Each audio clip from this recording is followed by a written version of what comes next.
What's going on, everybody? Another year, another Madden. Here with Madden 24, it is the technically first day of early access, I guess. We're getting into Madden 24 for the first time. I'm going to play my first game. We're going to check out some stuff in franchise mode and see what's up with this year's game. I have not yet gotten to do anything. I never played the beta, did not receive the game early. I just got access 9 minutes ago after I bought the game this year. So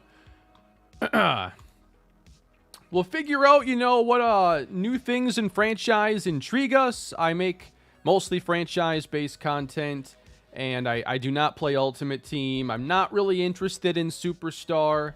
And then training camp should be mixed in with franchise. Now, I did cover a lot of the news a couple months ago. And there are some things in franchise I'm definitely looking forward to. Namely, some of the regression sliders and some of the more nerdy aspects of it that I can tinker with and have some fun with in my series. But welcome in, everybody. Let's explore Madden 24 and see what we got this year.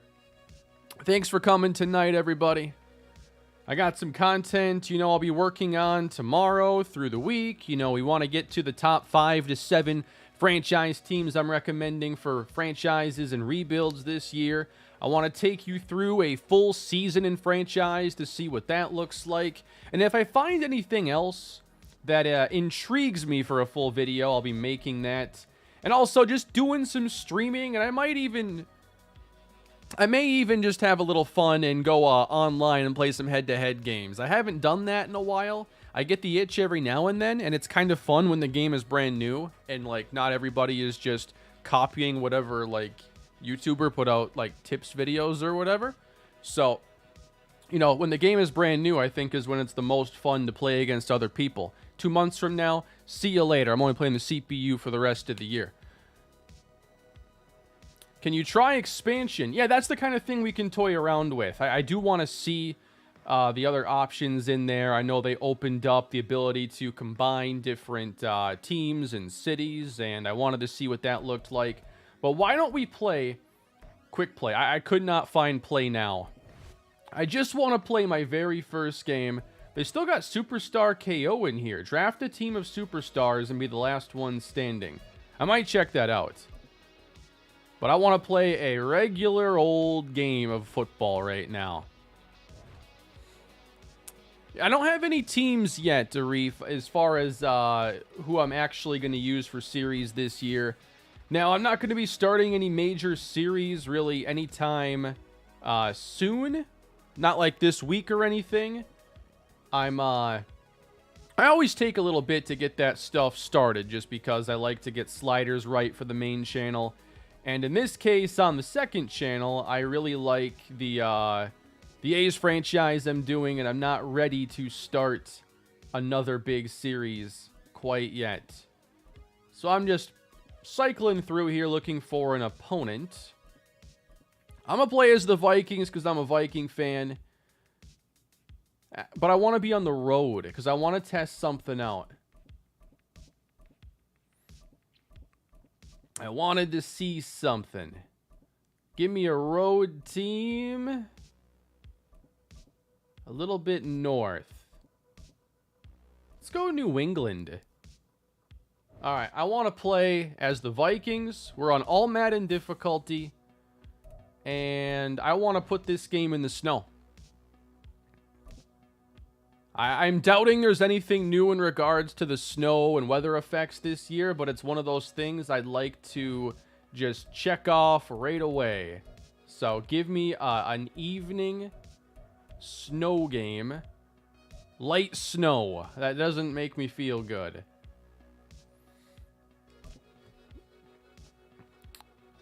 Can you try relocation to see what that is like? Absolutely, Derek. I will be trying that out, and I appreciate the super chat. Are the servers down? I'm not sure if the servers are quite ready yet. When I got into the game, it did mention, you have to be connected in order to play online. And so I didn't bother trying to reconnect. I'm not going to be going online in this video. So I don't know. So here's a look at the team intro. I'm always interested in this because it's nice to use in my franchise videos. And the snow effect, if you just look up, looks pretty good. But the way it accumulates on the field, I wish it was more old school. I clicked my Madden EA Play when I got the notification you went live. That's awesome, Gary. Yeah, I don't know exactly how the early access works this year. If it's still EA Play 10 hours early, that's how it's been now for a number of years. I'm just on the deluxe edition because I guess I can play unlimited and don't have to worry about the hours or anything. I am noticing right away here, we got a couple different onside kick options. So that's something, I guess. Kene Wongwu is going to get us started, and he is ripped down at the 22. So the score bug graphics are new this year. There are Kirk's numbers on the year last season: 29 touchdowns, 14 picks. Now, there's always server issues immediately on games like this, so if you're trying to play Ultimate Team or play head-to-head, tonight could be hit or miss. Oh, yeah. I like different pre-play cameras and checking out, different players showing off stats and stuff. Just looking at all the camera options, so it's all stuff that we're used to here. Alexander Madison, new starting running back anyway for the Vikings. Saw tonight that Dalvin Cook had signed with the Jets, or plans to sign. And then you got Ezekiel Elliott going to the Patriots. I'm pretty sure I mentioned earlier sometime that he would have been their type of running back, Someone who doesn't catch the ball well, or not saying he can't catch, but just someone who's going to grind out 3 yards between the tackles. That, to me, is a Patriots running back. Going to head to the air. But not get the pass off in time. We're sacked by Josh Uche. It's only a loss of a couple, and we'll see if we can get the 3rd and 10 conversion.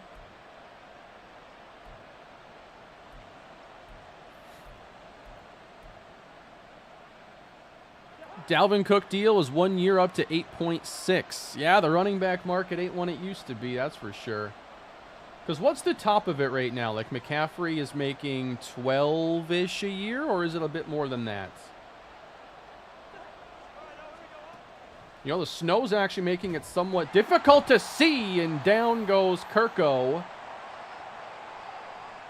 Where's my blocking here on the left side, Darisaw? Usually I play my first game on all pro. I'm on all Madden here and just giving that pressure up right away.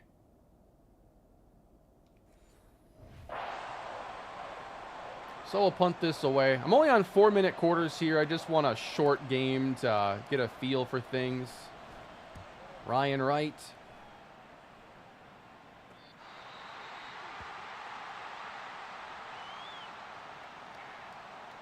Wait a minute. They have Ryan Wright kicking as a righty. He's a left-footed kicker, left-footed punter. So that's wrong.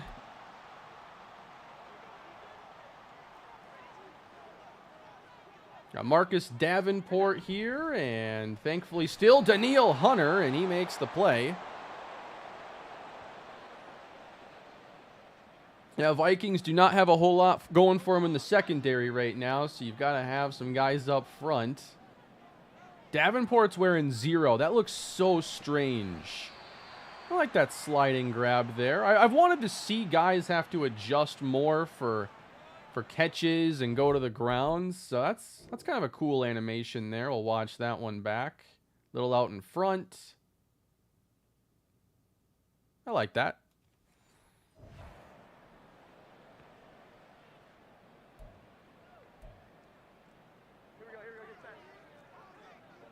I got Juju, Devontae Parker. And we're sending some pressure here at Mac Jones, and he never had a chance. Brian Asamoah. So I don't know that they allow you to turn off the momentum. I remember hearing something about turning off certain abilities. I have to recheck all my info there. Some of the M factors I don't like, but anything you can toggle on or off, I'll be taking a look at to see if I can get rid of stuff I don't like. There are a lot of new commissioner settings that I'll be toying around with quite a bit. So if you want to turn off momentum, I think that's honestly an alright choice because I'm not a big fan of how they implemented it. To the outside, and down goes Madison.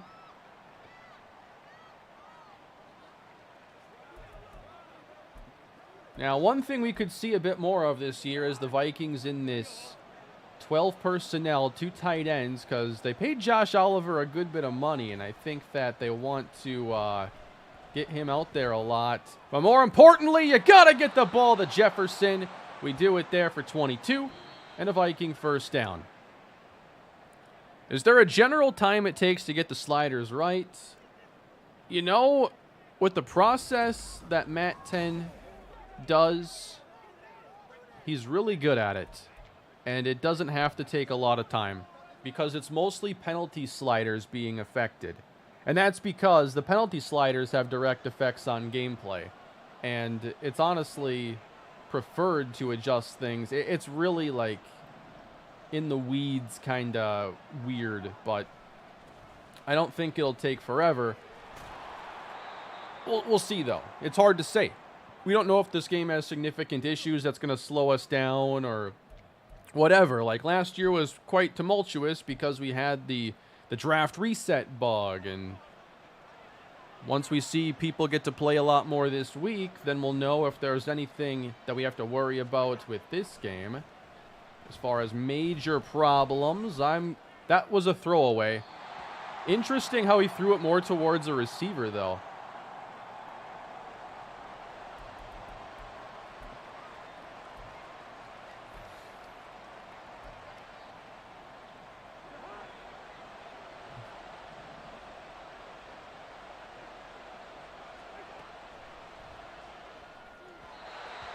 Way off the mark there, Kirk. What was that? Trying to throw the slant for Jefferson. Whoops, I wanted to hit replay. I hit timeout. As the snow flies. What the heck was this throw, Kirko? Jefferson reaching out in front of him for it. We're going to forego the long field goal and see if we can move the sticks offensively. So the offline franchise bug, Ian, that you're talking about, I believe was fixed last year. Right there for Jefferson, first down. So the problem we had for a couple of years in Madden, ever since the PS5 came out, was in offline franchise, you get to a point in, say, year 6 or year 7, where suddenly you try to load into your franchise and it would just kick you back to the main menu. You can no longer access your franchise. Kind of a game-breaking bug, right? It stayed in the game for years. So you were forced to play online franchise. So if the servers have issues, you now have issues playing your franchise. I want to be offline because I don't need to be online for franchise. I'm playing solo against the computer. Jefferson again. We don't throw it anywhere else. We don't waste time here. So I believe that got ironed out. And I'll be trying the stress test and look for this myself because I want my next franchises to all be offline. You know, I like being able to preserve my franchise files. I like being able to back them up myself. I like being able to just stay offline with all that. You know, there are past Maddens. Say, my big rebuild I did with the Browns on, what was that, Madden 18 or whatever, 17? I can't access that file anymore because EA shuts down the Madden servers after 4 to 5 years. I tried to go on it just last year. So now I can't revisit any of that stuff that's stuck on the cloud. It's lost forever.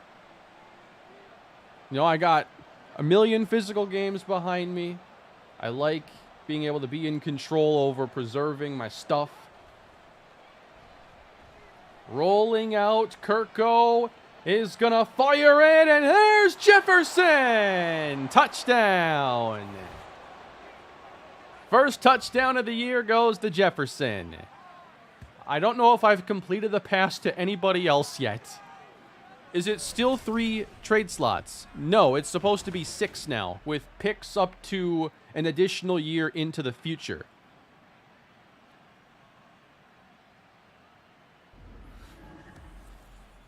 So there we go. Kirko outside the pocket, making things happen. Kicking is the same. And the Vikings are up 7-0.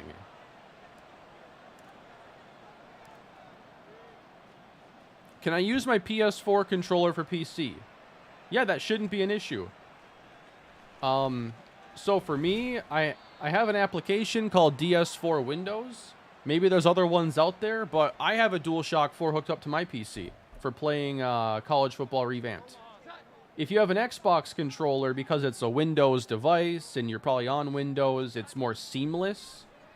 The PlayStation stuff just requires an additional step, basically. Mac Jones. Underneath. Nice catch. Devontae Parker. I know DualSense works automatically. I've never attempted to put a DualSense on the PC. But that's good.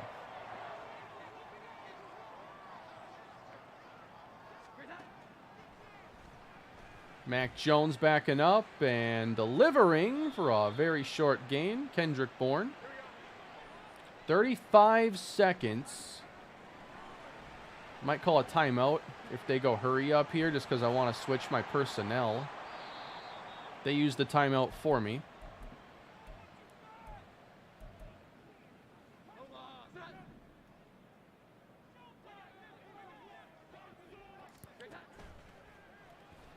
Fake from Jones and got it there. We haven't gotten our hands on a football yet. Now the Patriots got 1 timeout left, and they'll call a timeout with 17 seconds left and now kick a field goal. So they're still not optimizing. This is kind of the same clock management we've seen now for a couple years. In many Maddens, they would have the clock run out on them and they wouldn't really get anything off. And now they call a timeout really early and kick the field goal before they really should. So there's obviously a layer of strategy there the CPU is still missing. They could have either ran the clock down more or taken end zone shots. Either one would have been better.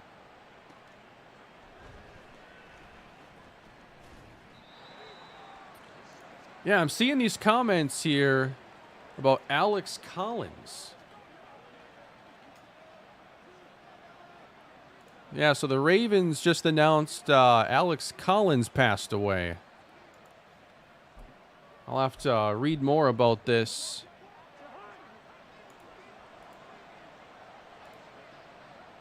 Yeah, that's awful.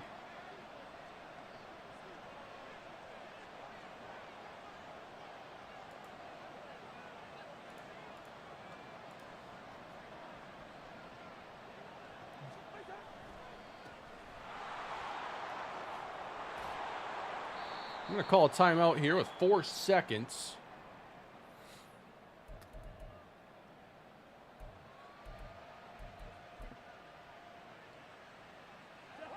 Can Kirko throw it 65-ish yards? Yeah, we'll check out sim stats. We're going to check out a lot of stuff in franchise. This is just me getting in my very first gameplay. First game I've played on the game all year, be it full release, beta, special, before, release, build. Like, I don't have any sort of, working relationship with EA. I have worked with them in the past. I've often gotten the game from them, but that hasn't been the case in a while. I don't have any contacts there that I talk to. It's just kind of, you know, they do their own thing, and fine by me, doesn't matter. I'm playing on the PS5. But this year on the PC, it's meant to be the true next-gen experience for the first time since the Series X and the PS5 came out. So that's obviously very good. Thoughts on Cook to the Jets? If you're hoping for Breece Hall to have a really big season, then that might not be great, but I like it. Another good playmaker there, good running back depth, and I think Dalvin can still be a good big play threat out of the backfield. Which would be the scarier unit? Broncos franchise offense with Trayvon Randolph or Titans defense with Jamari Akinjide? I'm going to have to go Randolph. Downfield shot caught by Parker. Come on now, Byron Murphy. I'm going to go Randolph, though, because, you know, when it comes to elite players on defense, you can work to avoid them. When it comes to someone as broken as Trayvon Randolph, you're going to hold your breath every snap that he doesn't beat you for a big play.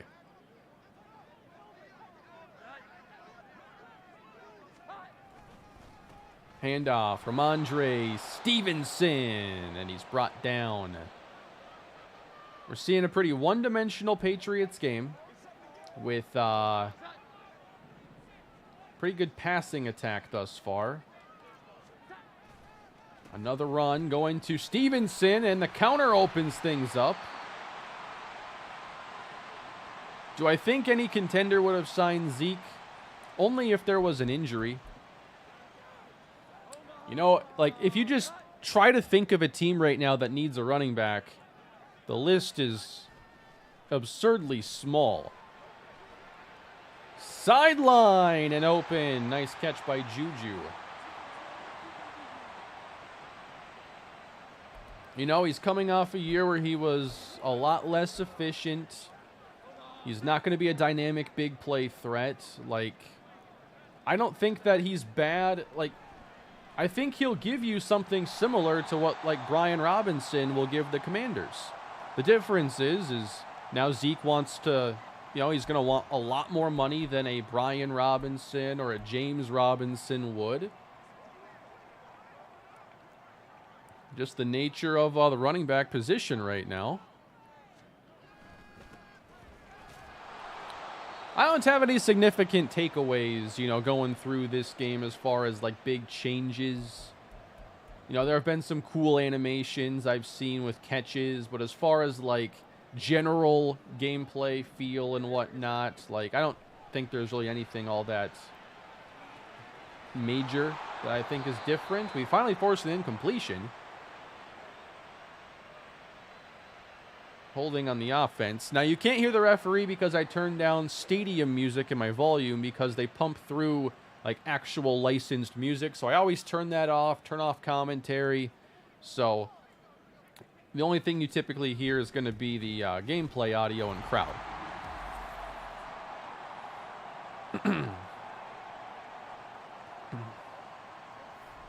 Also, I got a super chat earlier from Rob with no message, but I really appreciate that super chat, Rob.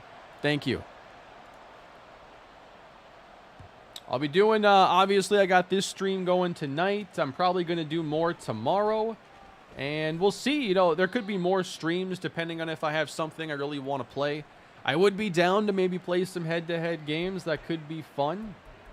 But otherwise, the first thing I want to do is get into franchise, test some stuff out, take a look at what's new.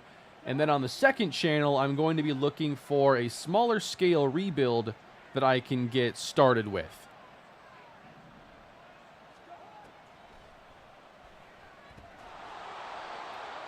Something that isn't going to be like a long-term franchise, just something small I can get into and play around with.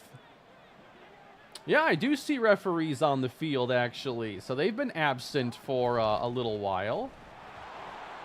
But now I've made a triumphant return. Second channel will be CPU still. Yeah, that's the type of content I like doing over there, and more rebuildy focused stuff. I like having kind of a different flavor to the content over there, and I still just enjoy the CPU gameplay experience, and we'll test out some of that as well. I don't know about the servers. I'm guessing that if you can't connect, then it's a widespread issue. KJ. See, I can throw it to other receivers.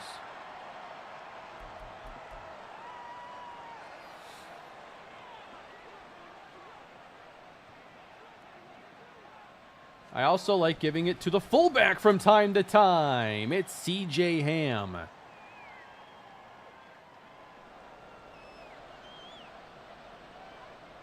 They really capture Kirk.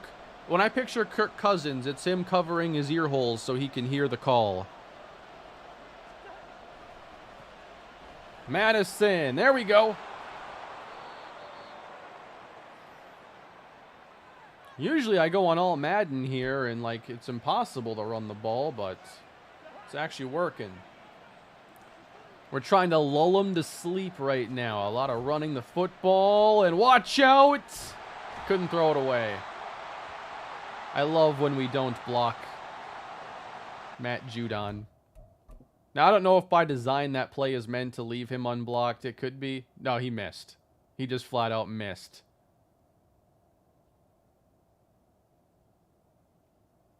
And, like, that's the only guy he can block. He can't go block someone else, so that's an eligible man downfield. Like, I don't understand exactly why there are so many issues in Madden with just, like, block targeting and picking guys up. It's been a big issue for a long time. I think at least 20% of the sacks that I have in my games is because someone screwed up.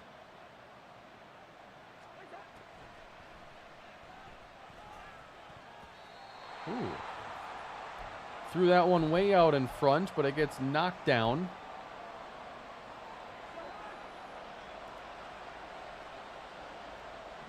Third and 19. Let's see if they give me enough time here. And nope, picked off. First of the year. You knew that was coming. Hey, that's Jabril Peppers. I like him. Jabril Peppers intercepts Kirk Cousins. I was trying to get to Jordan Addison for the first time.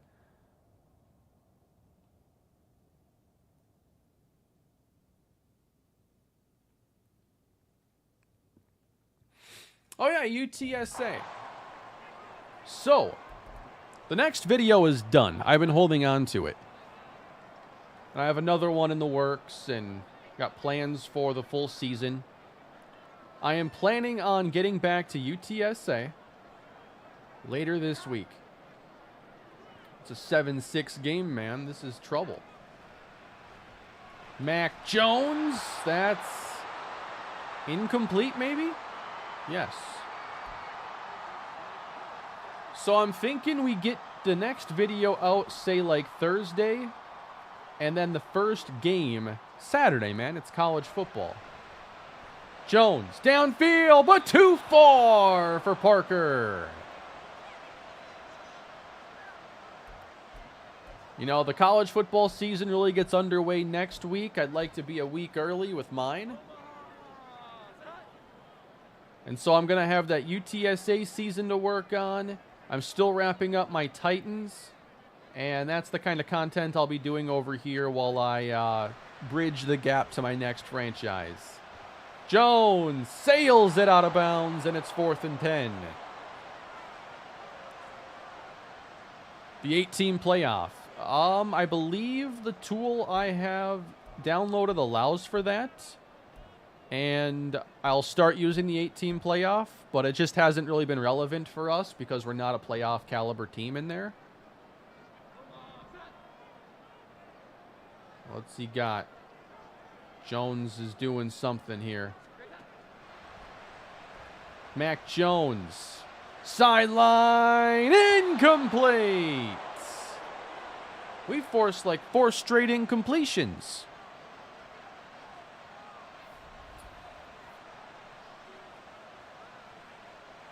And now we try to wrap it up. First impressions during the preseason. Yeah, so I watched bits and pieces of a couple games. Watched the Vikings game a little more closely. There were a few players I thought stood out. You know, he didn't have like a bunch of catches, but I like what I saw from Jordan Addison with just the route running. And I think there was one catch they should have challenged and would have been overturned. Thought Ty Chandler looked pretty decent. But I don't have any major takeaways after the first week. Forgot, how do you go down? How do you give yourself up? What's the combination there? I don't want to dive. A great franchise team for Madden 24 this year.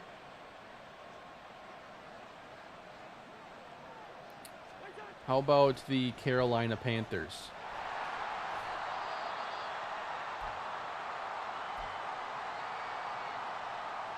There's a mix of some solid players to build around, but certainly some building to do. Hold square. Tap square, let go of everything else. Ham gives a block. There you go. They tried to go down. It interrupts the animation all the time. Like Madden's system always has these animations interrupted. It looks unnatural.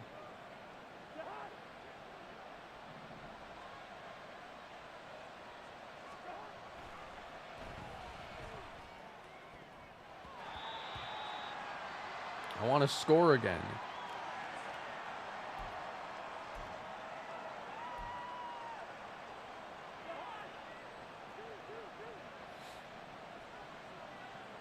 Yeah, Atlanta's a great franchise team too. I think that, you know, from like a difficulty standpoint, it's not a super high one because you get to start out with Bijan and Pitts. But there's like very little defense there, and, you know, you can use Ritter if you want, but you can also find your own quarterback. And there's also Drake London. Like, if you just like good young playmakers to play around with, like, that's a great team to choose.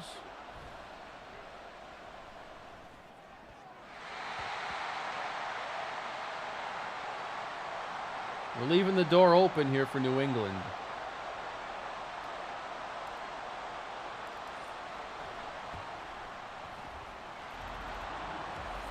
I'm thinking the servers are probably having issues. I've seen a lot of people ask, but I'm not even trying to connect.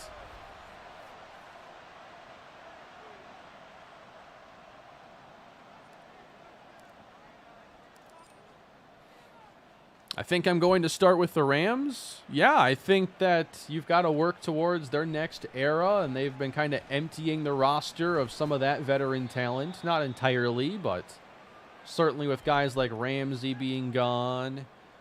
You look at them as kind of in transition to their next era.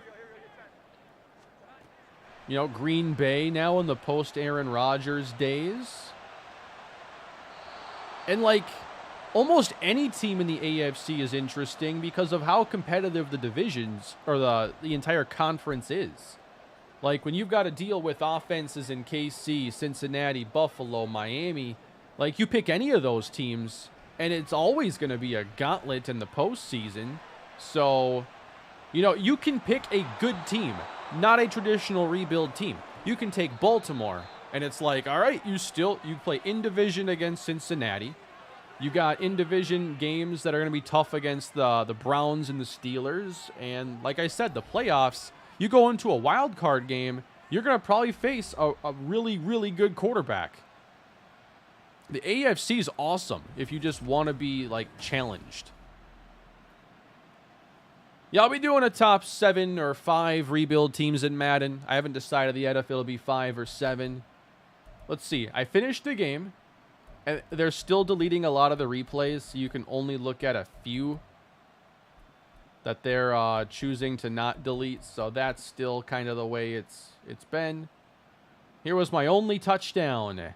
Kirk Cousins outside the pocket. Like we all know, he's at his best. finding Jefferson, because we had 3 receivers and 1 defensive back struggling to cover them all.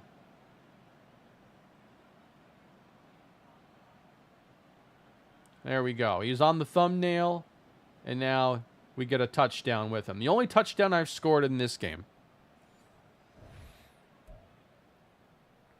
So that's a little exhibition game, but I think I'm more interested now in getting into franchise and playing around there.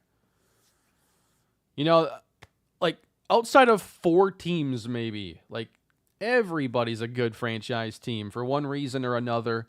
Like I said, the AFC is so loaded, you can pretty much choose anybody. And in the NFC, you've got a lot of teams that are your more traditional rebuild teams, I feel. Teams like the Chicago Bears, or, you know, there's just so many options. The Rams are a traditional rebuild team. Arizona's a dumpster fire. And it's an easier conference.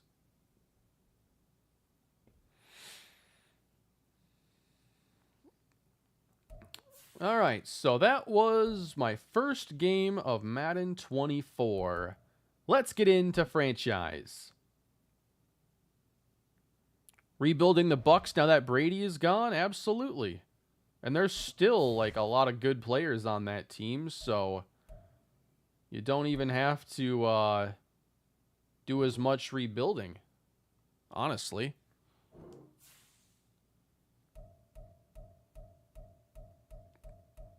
Let's see. Who should we play around with in here quick?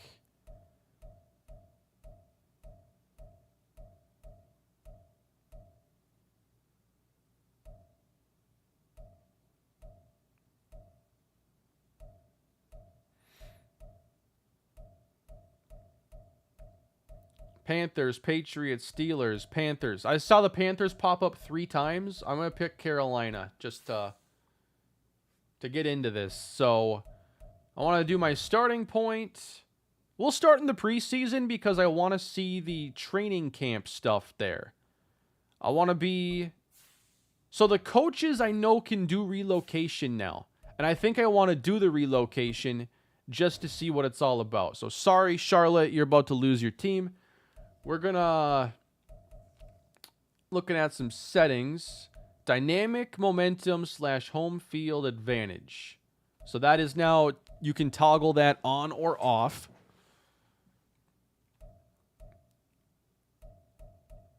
This stuff's all pretty usual.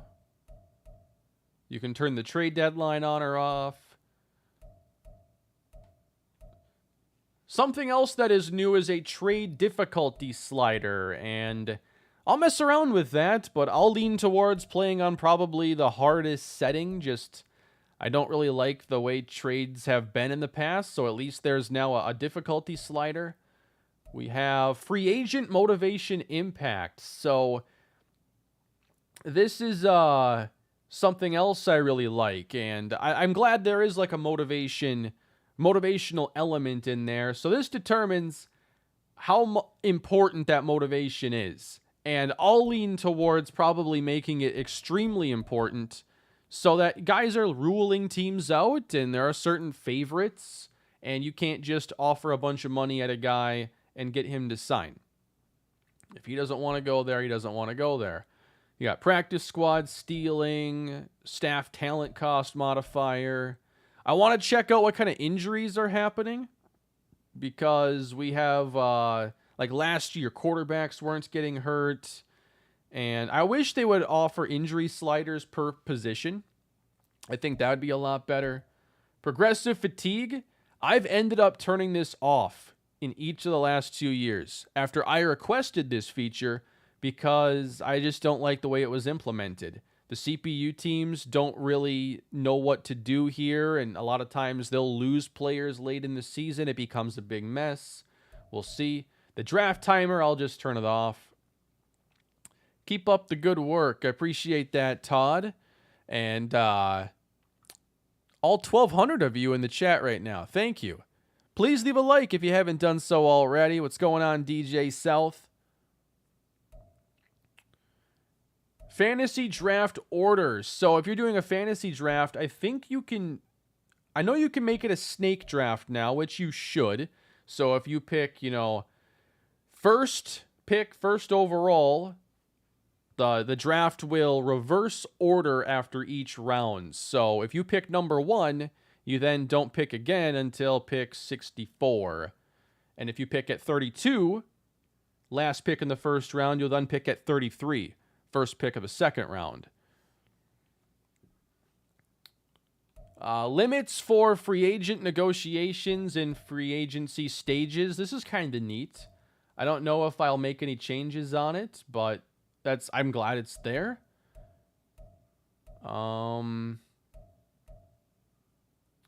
Breakout scenarios, dev trait regression. They've brought stuff like that in the last handful of cycles. And I think there'll be a lot more options too once we actually get inside the mode. Thoughts on my Lions this year? I think they've got a really good squad.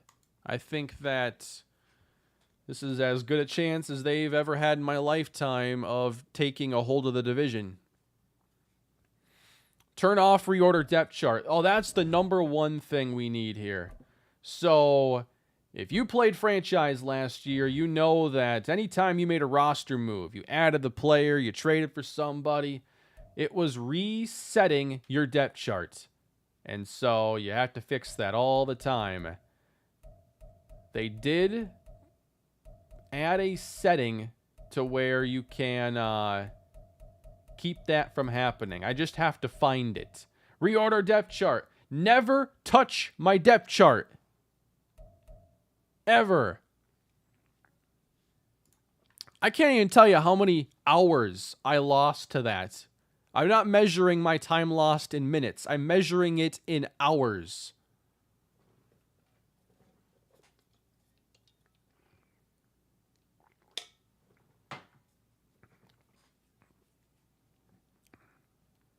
Can you do less than 5 negotiations a period? Yes. They had the option for 1 and 3.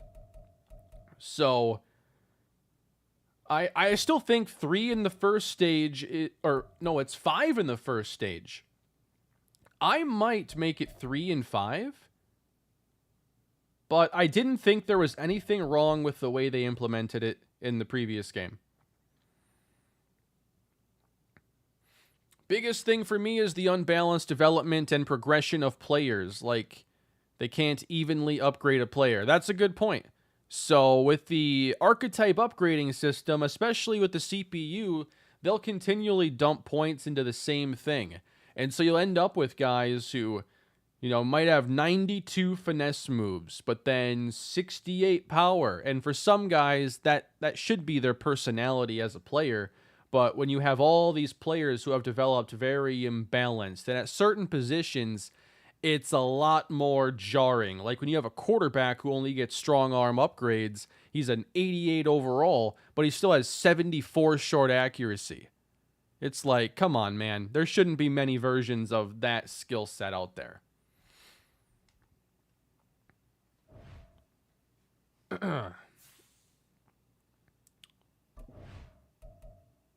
Another option they have in here is editing the draft class strength. So maybe you're a few years into your franchise and you're like, dude, we get 4 elite quarterbacks every year. You can just say, all right, we're going to have a very weak quarterback class. Now, notice the note above me here. You need to edit this stuff before week 1, before the class has been generated. So if you want to mess with that, make sure you do it there. Will I mess with this? Absolutely. I don't know if I will in year 1, but I know like every year, 6 first-round receivers, like 3 first-round quarterbacks. I want to see more variety. Give me a year where there's just a bunch of really good linemen, and then a year where there's a bunch of corners to cover all these elite receivers. So I like that as a way to balance out your league and to add variety. I even think we could have like a randomized system where maybe you have a wheel or whatever, and it's just like, all right, this year is going to be weak at quarterback and very strong at running back. Like, You could do it random and just get variety that way. Very weak quarterback class, a.k.a. the 2013 draft. What do you mean? It produced Geno Smith. Or was that 14? The same thing. That was the E.J. Manuel, Geno Smith. I'm not sure I can name another quarterback from that class. I'd like to remind everybody that E.J. Manuel went in the first round of that draft. Was that the Hackenberg year? Hackenberg was that long ago? That's wild. Was A.J. McCarron in there? Matt Barkley? For some reason in my head, I picture Matt Barkley being even earlier, but I don't know. Mike Glennon? Hackenberg was 16. Okay, yeah, that didn't seem right, but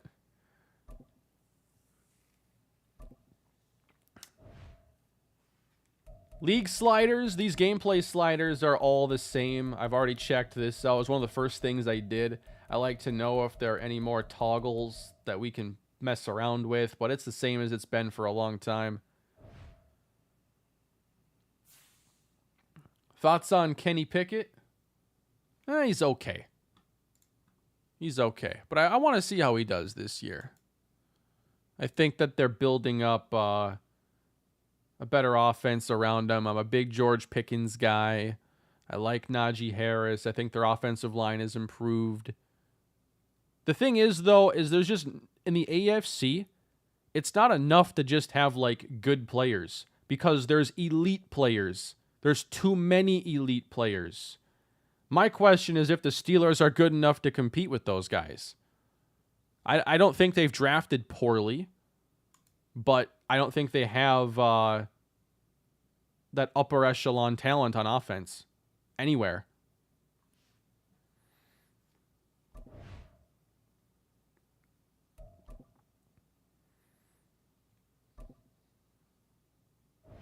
I haven't seen Stetson Bennett in the preseason yet. I'd like to see him in that Rams offense because it's hard to picture a backup quarterback succeeding, but I'd like to see it if it's there.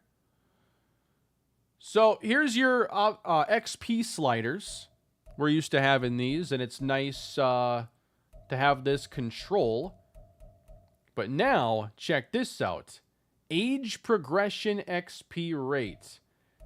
So, we have more fine control over how much players are developing based on all these years. And it goes from 20 to 35 plus. That is a ton of control. So that's all just based on age. And then you can get into by position. So I really like this. And I'm going to have to figure out exactly how everything works. And then age regression rate too. So if you don't like players regressing at 29 or you want to control things, this is going to be really cool. And this is going to take some time to figure out exactly how things work. Because there are certain situations that I want to eliminate from my franchises. I'm tired of being 5 years in the future, and the best running backs in the NFL are Saquon Barkley, Ezekiel Elliott, Dalvin Cook, Aaron Jones. Like 5 years from now, the best running backs in the NFL, we don't even know who they are because they're in college right now. And in 5 years, the best running backs are going to be under 26 years old. Like it always is, you know? Guys on their first contract to hit the ground running. So we're knocking these running backs down big time in my series. You end up going 8 years in the future, and you got a dozen guys, 90 plus overall.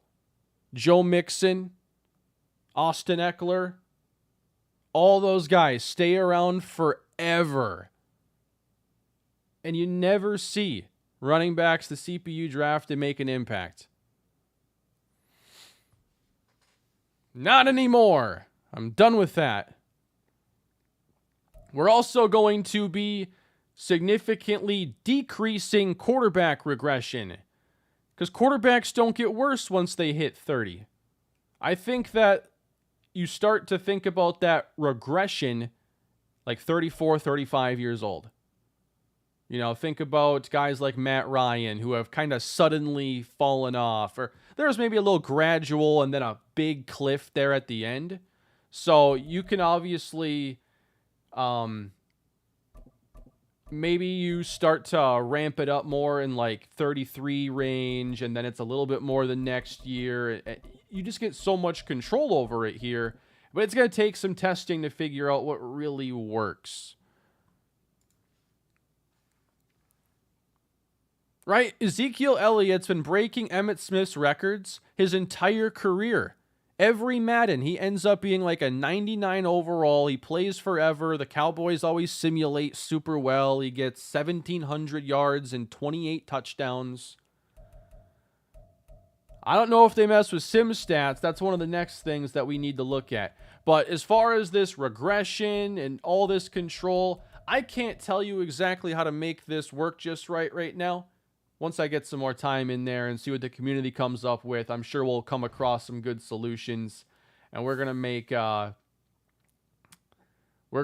the future years in franchise more interesting just because of that. So that's all settings-based stuff. This was the stuff I was most excited about because I know it's gonna make a big deal once you get deeper into franchise.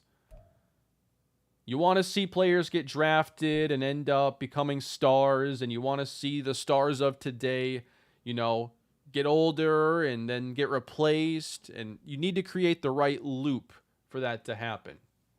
So we're here in preseason now, and we got training camp, and I wanted to take a look at this stuff. So let's play some mini camp drills. They're back this year.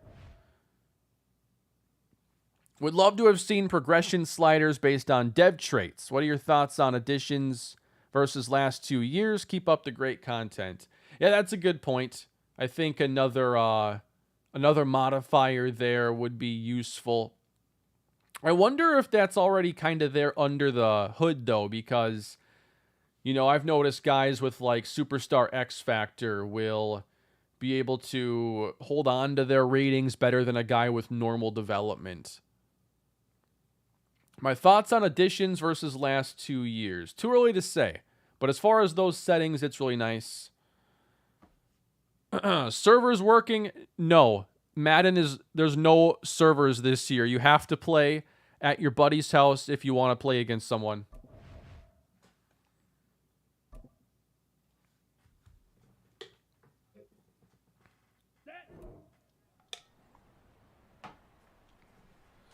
There's actually no servers at all.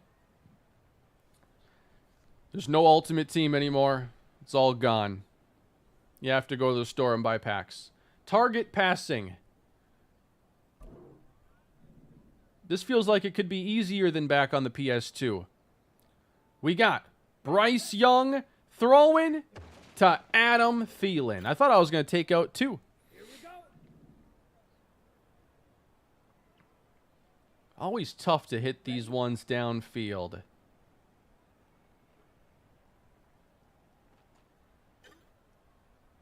Here we go, set. Ready. Let's see if we can get LaVisca on one of these. Bang! We hit that one. Ready, ready. Set. We're going to go back to Thielen on this one. I mean, I threw it as he's getting into his break. Like, how do I hit that? Come on. Oh, come on, Bryce. Got it. Hut, hut. Well, that didn't work. Set, hut.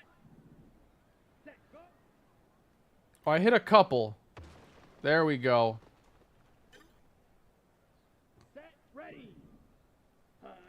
Can't imagine my score ends up being anything great here. No medal. You can try again, and I will be here. Let's go. Yeah, I might have to do the high pass modifier on more of these. So if I hold L1. Now, does it matter where I hit the target?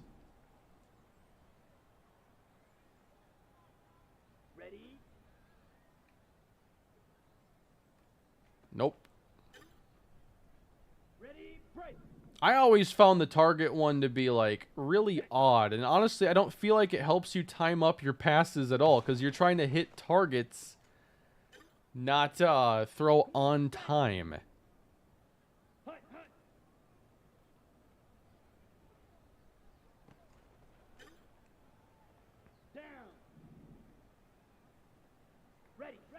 I should be able to get one downfield here to circle. Or I'll throw it right between both targets. Ready. Ready, go.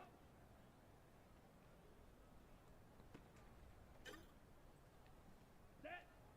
I think I'm doing even worse on this attempt.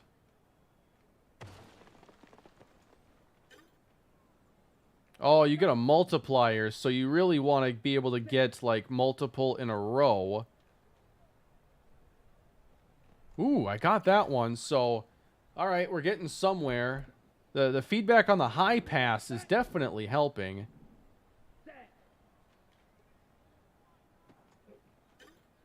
Just throw it to the target. Who cares if it goes to the receiver, Bryce?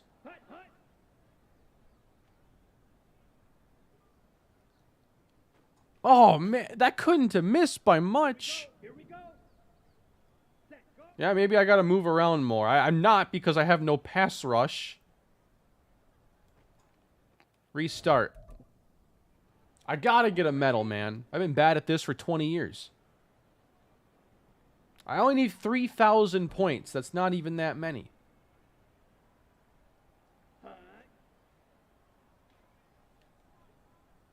Bang, that's one. I just need 3K. Ready, ready. Hut, go. Bang, that's two. So pocket movement, high passes, it's all helping. Ready. Bang. 3 in a row. That's a medal. Ready. You guys are really good coaches.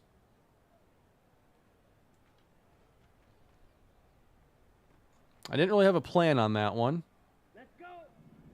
Hut, hut. We're going to roll. And, yeah. 2 for 1. No. Let's go now. You know what one I have to do next, though, right? I mean, come on. Yes. I'm only going to get bronze. Most likely. Ready, go. But this is, going much better. Oh, man. Down. All right, I got to get that one to Chark down there. We need some big boy points. Right through the bullseye, man. I don't need silver. Bronze is good enough. I haven't picked my main franchise team yet, so I'll make that video when I am prepared to do so. So we're able to choose. I don't know what the limit is on how many of these I'm able to do, but I want to do rushing attack, man.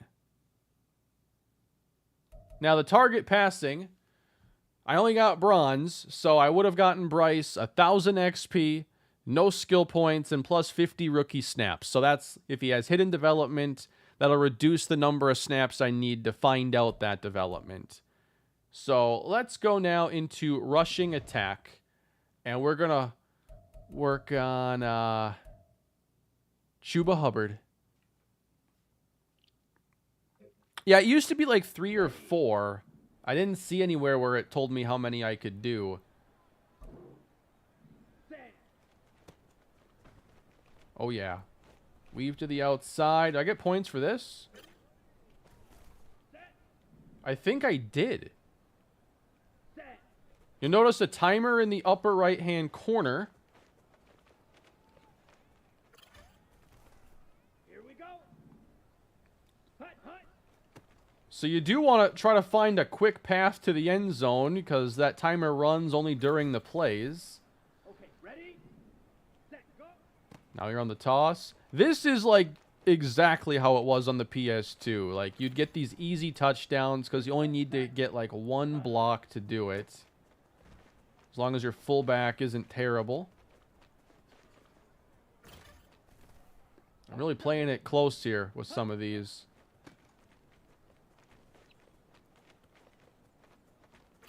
We're going to get Chuba that gold medal. Ready. I think I need like 50K though. Like, you really got to build up your multiplier. Here we go. Here we go. I've scored a touchdown on all of them. So this honestly doesn't play out all that interestingly, just because it's Hunt. Set. Hunt. kind of easy. Like, something where you actually have to make a move on a guy in space would, I think, be a lot more fun. Set. Ready. I've just had like a dozen easy touchdowns. We get that block, enough speed to get by Thompson. Gold medal. There might be a different one that's a little more fun.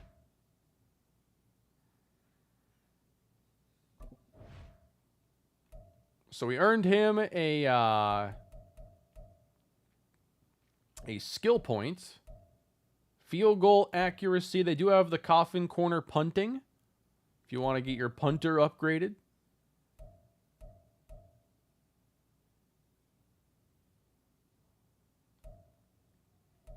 Let's go show the defense a little love here. Let's, they got Deion Jones now.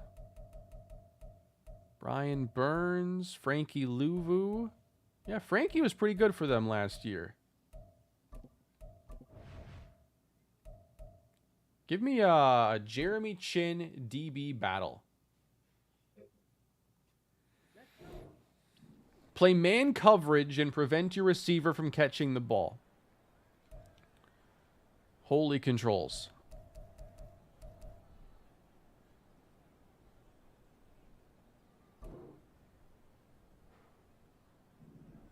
I'm up here?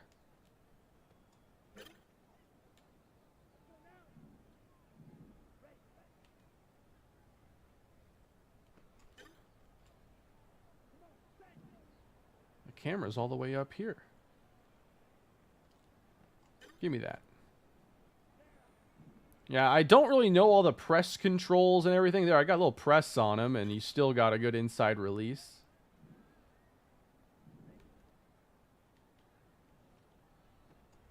I guess I was in the wrong spot there.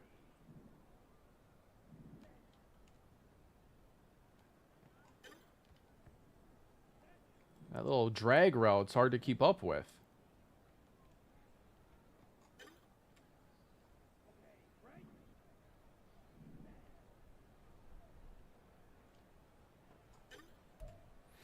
Adam Thielen's cooking me in coverage here.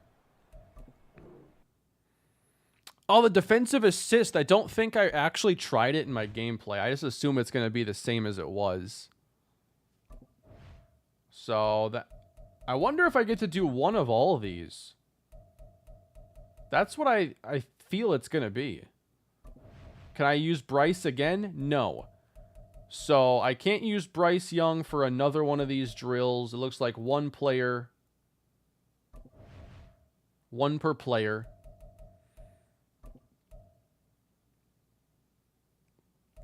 I'd like to try out one of them, though. Give me Jonathan Mingo, the rookie. He's got hidden dev in a red zone battle. I have tried a game out. I'm mostly looking right now at franchise mode. I might play another one just to get some more gameplay. Get open and call for the ball. So as a receiver, R2 for a just go release.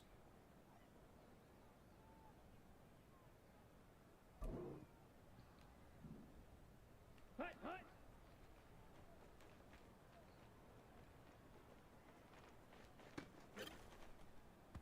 Here we go. We got a touchdown. Set. Go. Yeah, I don't know any of this, like, release stuff, what it really wants me to do. That looked kind of cool, though. Like, we Here we go. Hunt. Go. made something happen. I'm mostly just kind of button mashing a little bit, but Hunt. Ready. it kind of seems neat. I'm able to make my moves, and it does feel a bit like a good rock, paper, scissors battle almost. I could actually see playing receiver in this being pretty fun. Let's go. Hunt. Hunt.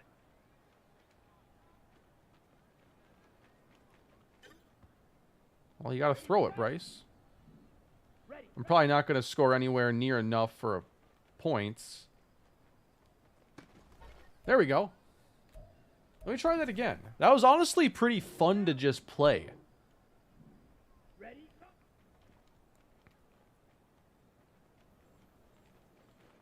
All right, that was ugly. Come on. Set. Ready. Ooh, that was better. I liked that one. I don't think I got any points for that because I'm not going to the spot. Ready. Man, J.C. Horn is not easy. Oh, man. Set.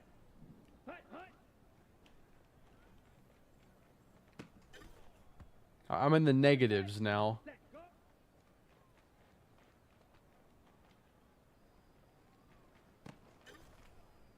I can't even get one now. Hut.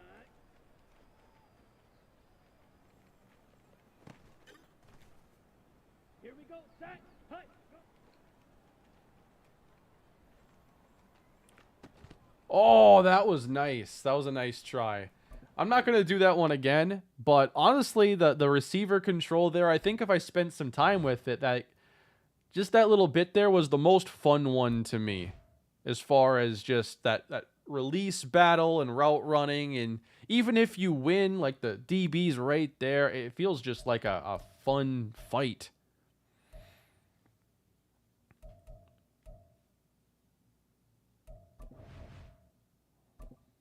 Let's do punting.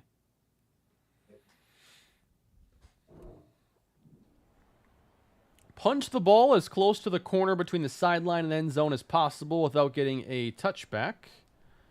Points awarded for landing on the ground or from kicking the ball out of bounds next to them. Points are deducted for touchbacks.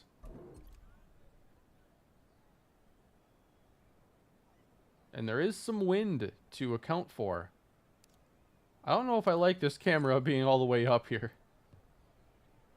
So I'm not going to land in the zone, but I'm going to put it in there. That's worth 150. Okay. You can adjust your camera here. It just feels more natural. I've punted 1,000 times like this. I don't want to all of a sudden be a bird's eye view. You're not teaching me any new tricks tonight. That's for sure. The wind is changing with every kick. Okay, that was something I didn't realize.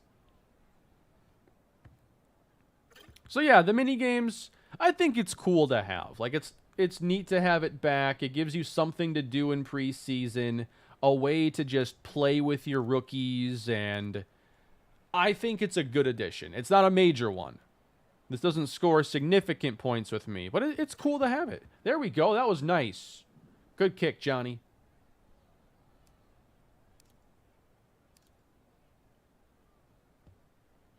You know, every time you finish a draft, you're going to be excited to get into here and to get to play with them a little bit.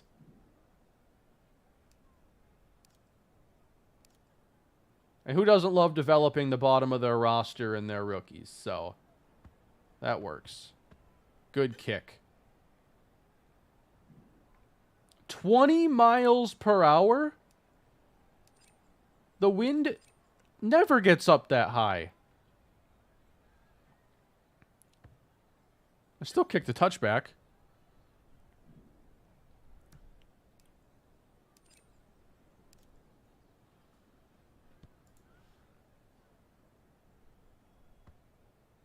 Another one, too. I wasn't even close to a silver on there.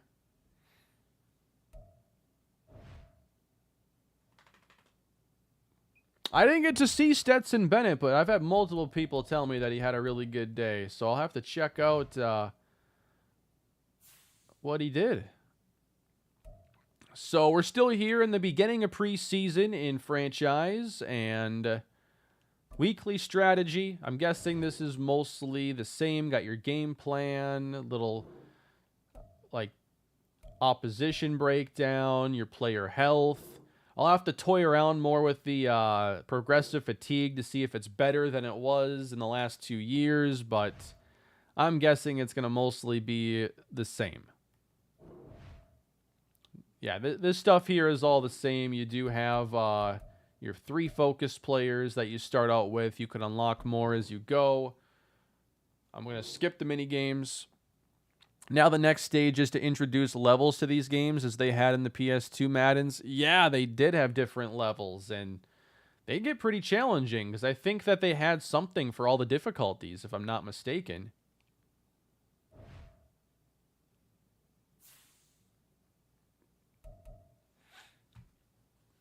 I just want to add a little music to the background if you don't mind.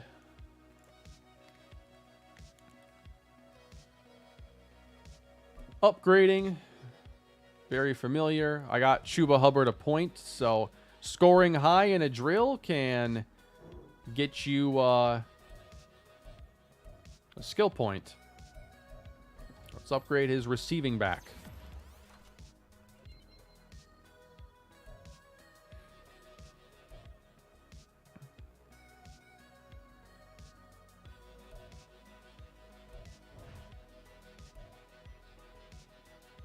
Warm weather states. That was extremely high on my motivation when I moved. Did they bring back Vision Cone? No. I think the Vision Cone's cool. I'm a Vision Cone fan. Any Cone fans in the chat?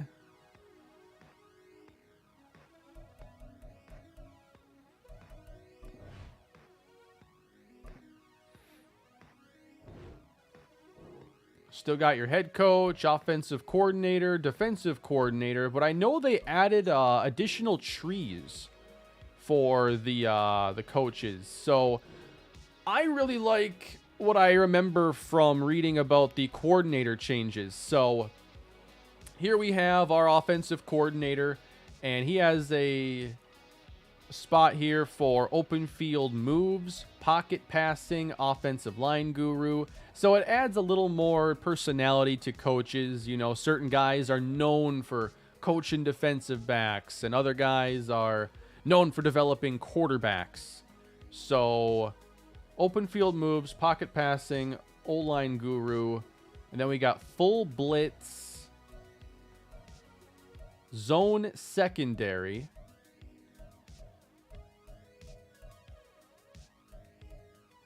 so there must be different trees depending on coaches then, and then defensive line guru.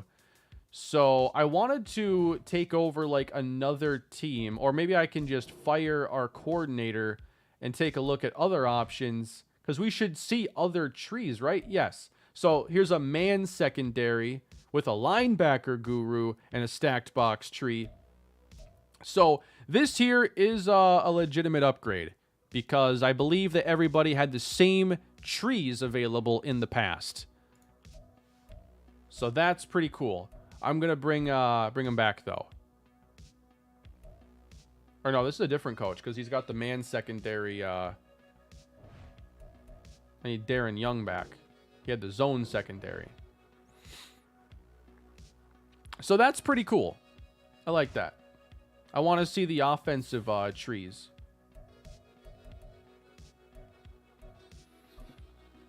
I love the QB vision because it made quarterbacks play like individuals with the awareness rating counting towards the cone. Less opportunities for cheesing. Yeah. And I think it was kind of a cool balancer for like head-to-head. You know, back when everybody would use Michael Vick, but he had like the skinniest vision cone ever.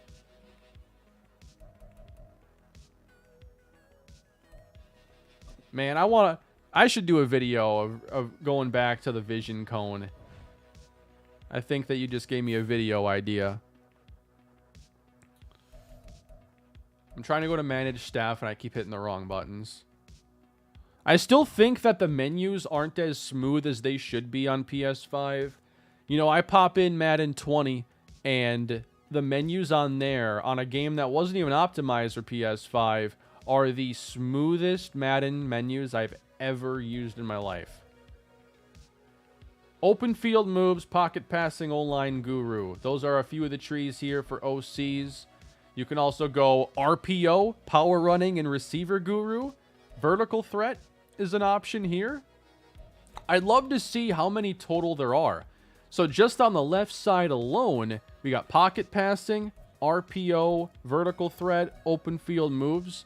There's a decent bit of variety there, it would seem. Call Yusniel Cruz up to the majors in your franchise so you can immediately give him a long-term extension very cheaply. Appreciate the comment, John.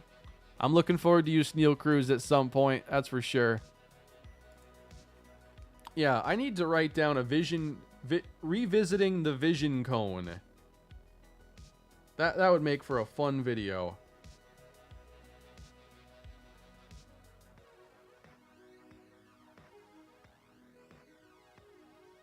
Thank you.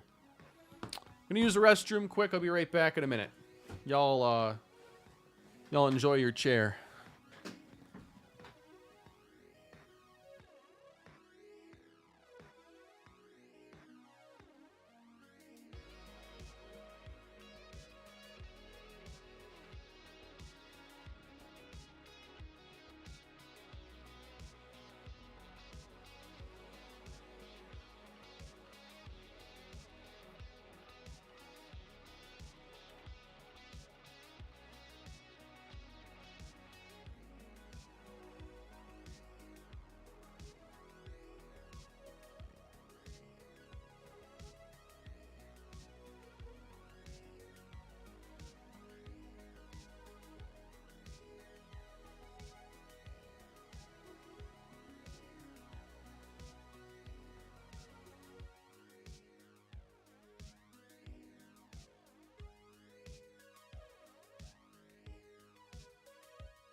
It's not that nice of a chair, Franz. This thing is falling apart. The faux leather's coming off, and it's getting kind of gnarly.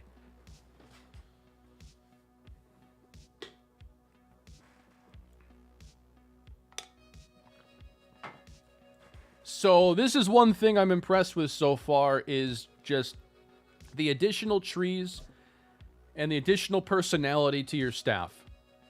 So I want to look now at the individual things that can get better.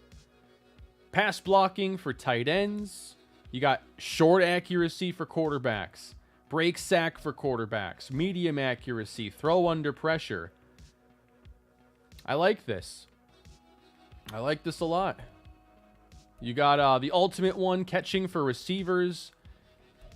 And I feel like they're not doing like these +5 boosts that they were in some cases for the last couple years. I think the +2, that's enough. Or even 3. I think 3 would be a good number. 3 is a good number, right? We like the number 3. So, or actually, there are 3 levels. So maybe you can get to +3 or +5. I'd have to see. Because it only shows the first tier and the next tier, but all of these go up 3 levels. So I'll say this is a good addition. I don't know my Madden franchise team yet this year, no. I also agree, Kyle. Madden needs a coaching carousel. A true coaching carousel where you can just start off as an OC somewhere. But the thing is it had a better progression loop for NCAA because there's more tiers of teams. Like you could start off in Conference USA and work your way up to your first Power 5 opportunity, but maybe it's not somewhere great. Maybe it's like Vanderbilt, and then you work your way up, and now you're, like Miami's offensive coordinator in the ACC. Like there's better progression. Here, it would just kind of be from one team to the next and not as much of a building your coach career in that same way. There is a new decision-making trait for CPU quarterbacks. I'll have to check that out, Albert. Thank you. Let me, let's see. Bryce Young. Where is the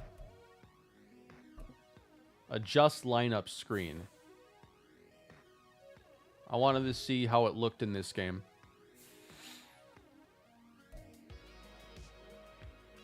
You can hire and fire head coaches if you play as an owner, but I'm playing as the head coach, so I lose that level of control. There's adjust lineup.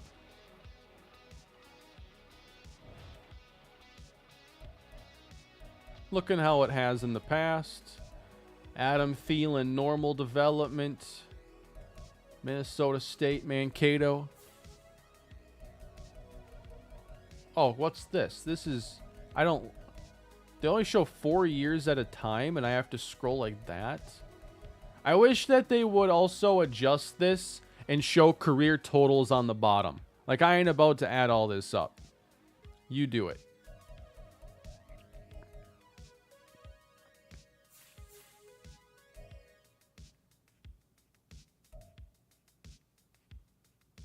This UI is kind of odd. Like, this text is all super big. This text is super small.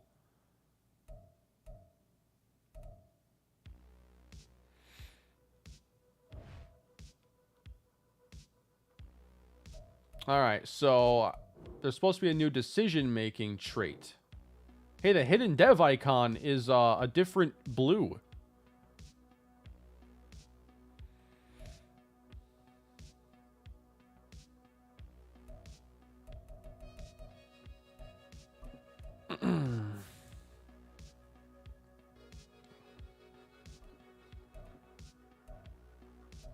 Spoiler alert.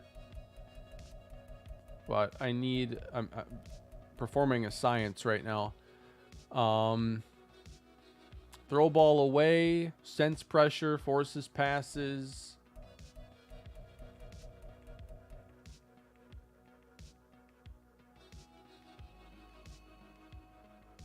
What was I looking for again? Decision making? Where it be?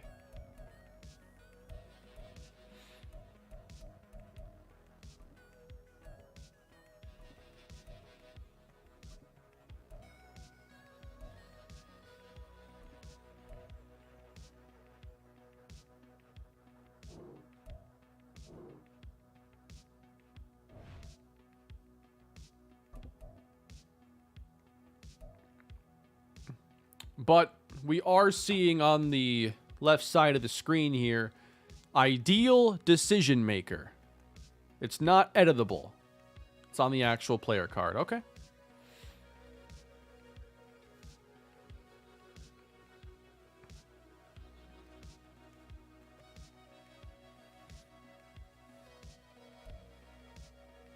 The next thing I want to mess with is relocation.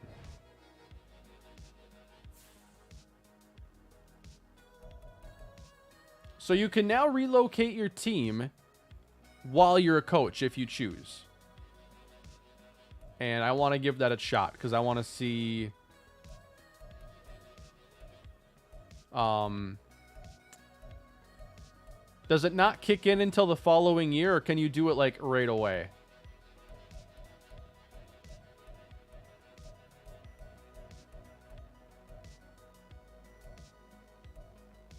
Looking at all the options here.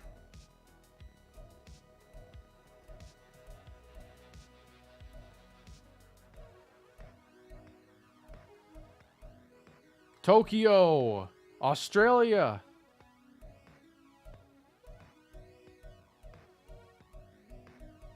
All right, we're going to move them.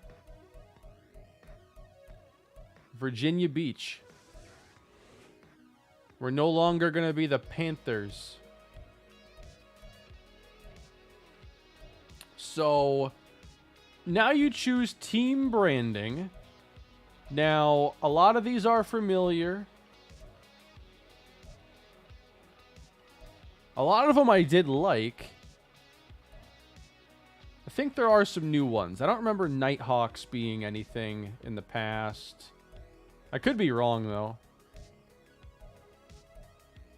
The Snowhawks, I remember. The Thunderbirds. The Bengals.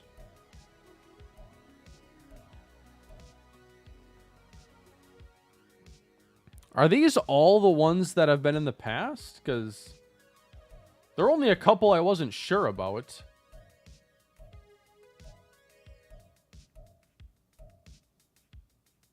The team options are all the same, but uniforms were updated. Yeah, some of the uniforms I could tell were a little bit different. They all seem to use the same number font, though. And it's not even like a really good one. What are they doing with this, man?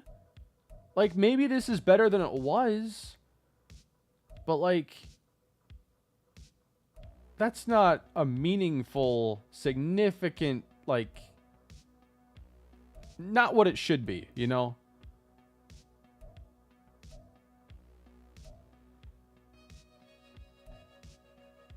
The Elks.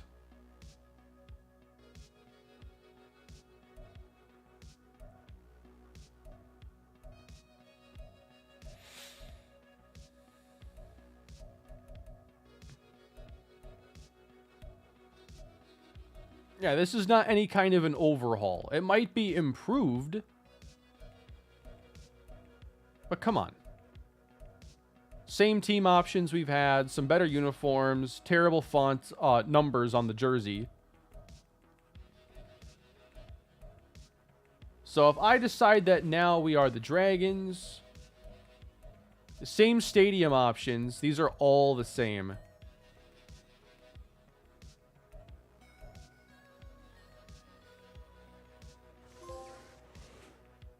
I got a trophy.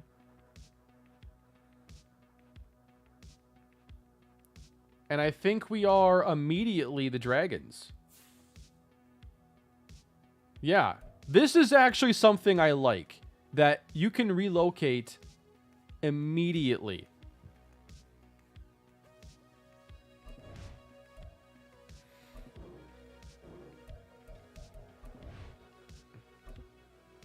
Being able to relocate in year one certainly gets the mind turning for me.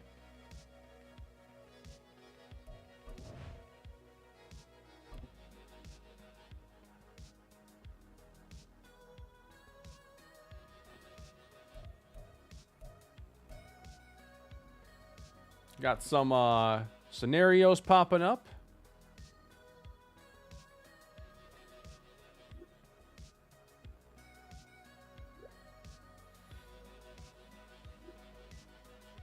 Same presentation as it's been. I'm an offline franchise.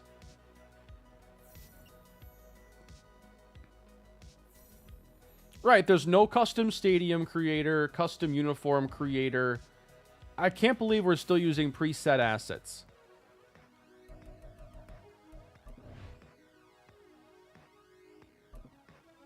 Can you check CPU trades? I'll take a look, yeah.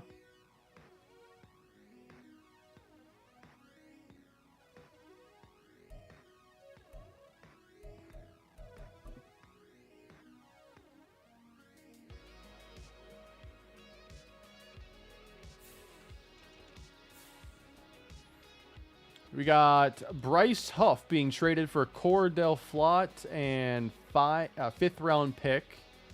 We got Jelani Tavai for Benny Snell and a 7.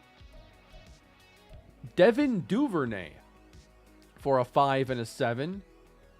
And Myles Gaskin. The Packers trading with the Bears. The Packers got Robert Tonyan back. All they had to do was give up a pair of 7s. And Zach Tom. Never mind. Okay, Zach Tom and a 7. That's a weird trade. There's actually a lot of trades by the CPU here. Isaiah Simmons got traded for Alex Wright and a 5th? 2 5th-round picks and a 7. What is that?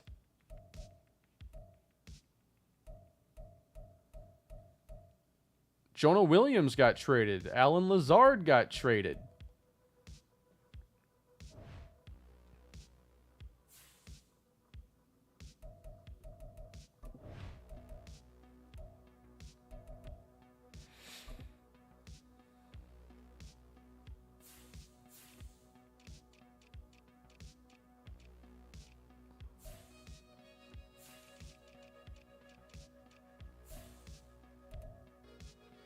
Like, it was Alex Wright and 3 picks, a 64 overall defensive end, and 3 late round picks. You should not be able to package together 4 pieces of a trade to try and pass it off as one decent, like, option. That's terrible.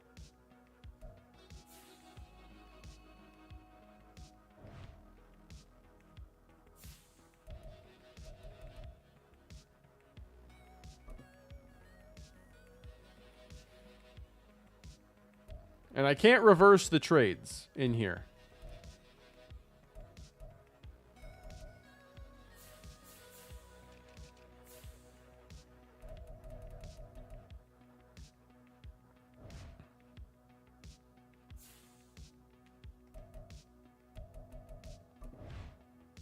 I want to sim to week 2.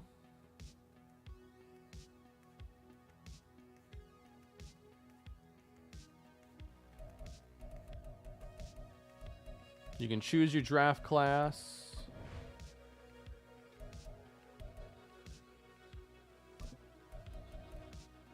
Hire and assign your scouts. That's all the same. Like, the menu here in franchise is last year's.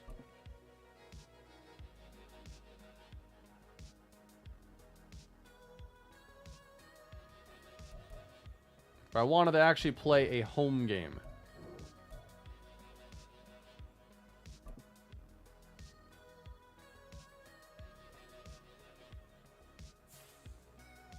Monday night.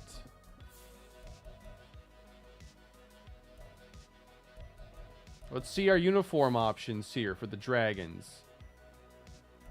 Official home, official away, alternate. So you got 3 different options here for your uniforms. I kind of like this one. I want to wear that.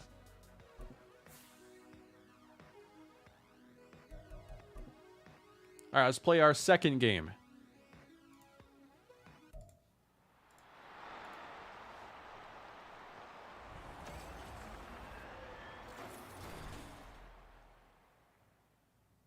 Oh, Shaq Thompson had 2 interceptions in the previous game.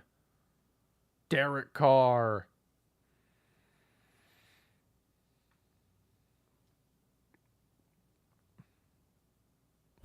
So, you know, I mean, so far nothing is all that surprising to me. There are a couple things I like, you know, that have been changed in franchise. Those coaching trees were nice.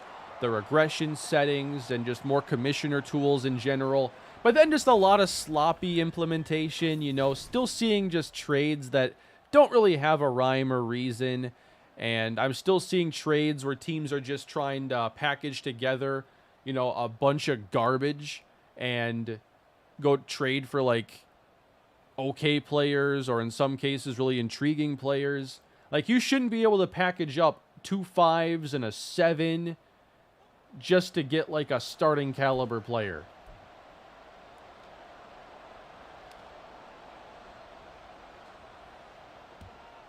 So let's play Virginia Beach and New Orleans.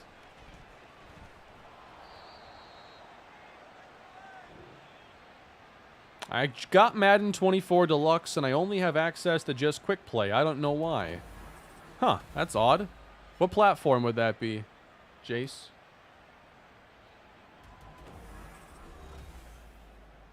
I'm assuming everything's installed.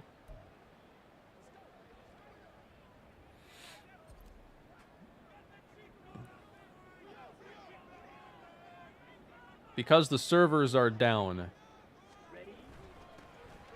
But why wouldn't you be able to get into, like, offline franchise or superstar mode? I can understand not being able to load into Ultimate Team or connect online, but, like, turning off other stuff doesn't make any sense. Bryce Young to Miles Sanders.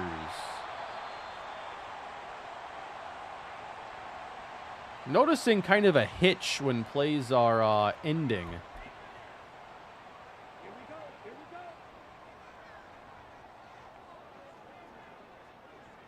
Hut, hut.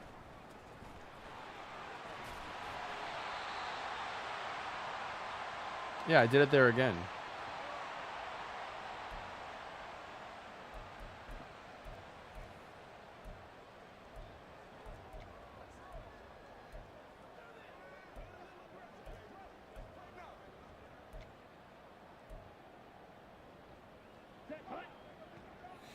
Are the momentum factors new? Those have been in the game now for a little while. I might choose to turn them off in this game. I haven't decided yet. Down goes Bryce.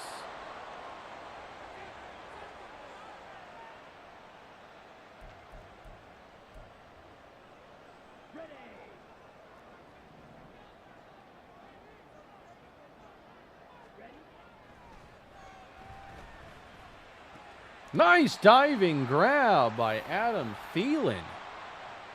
There we go.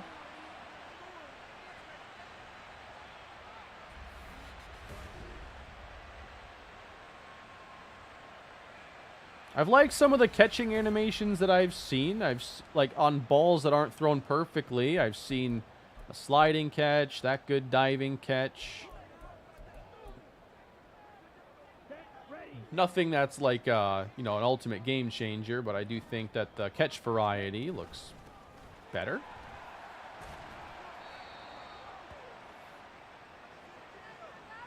But I've also still seen some O-line confusion and guys just missing assignments they shouldn't.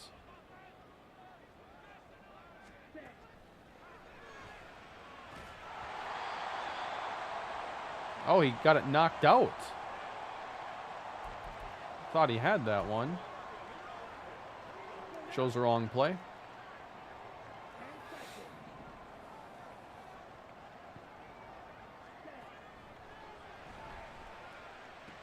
Give me that. DJ Chark. Trade difficulty setting on. I have it on default right now, and I have no idea if that determines how the CPU trades with one another.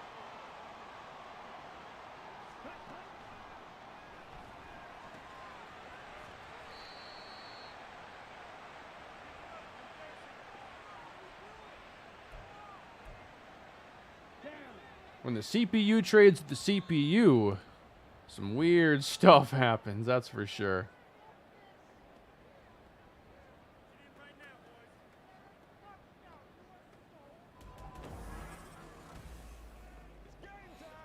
Yeah, relocation is still very basic. It's kind of just a slightly optimized version of what they had.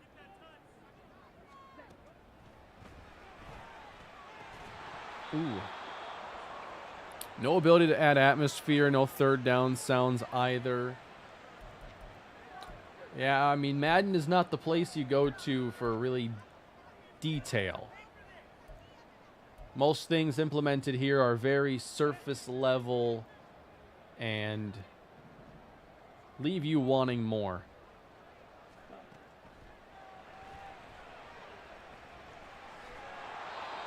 Thielen's down at the 13. We'll probably go for it here.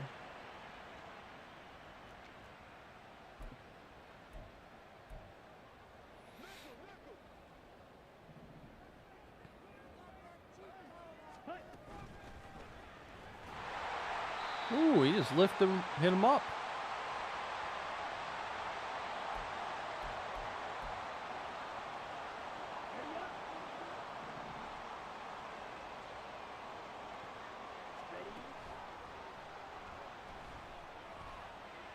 Thielen. Nope. Not yet. Putting together a very long opening drive, though. Yeah, Madden's like crowd atmosphere has never felt great. And then, you never get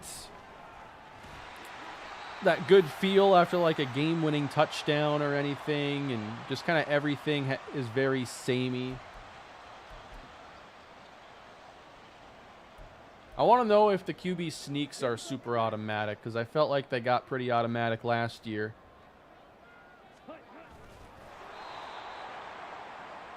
Got stuffed.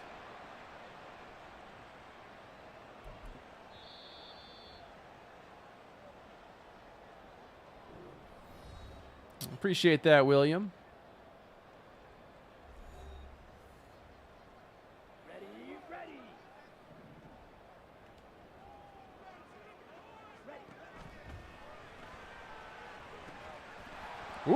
that got jarred out. I've seen some passes get broken up that I'm used to just being receptions. I'm always a fan of that. I want the defense to have more ways of fighting back and knocking passes away and stuff. Touchdowns should feel like a big deal when you can score them. My only scores are with Justin Jefferson and Adam Thielen. I am a Viking fan after all. I don't know about halftime, but we're going to check that out here pretty soon, Isaiah.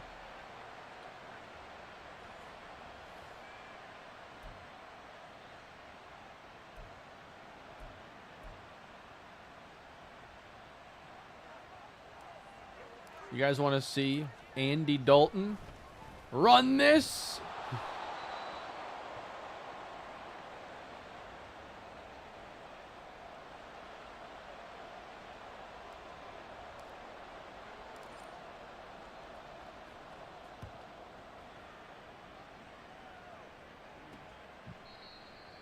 Any idea when the next member stream will be?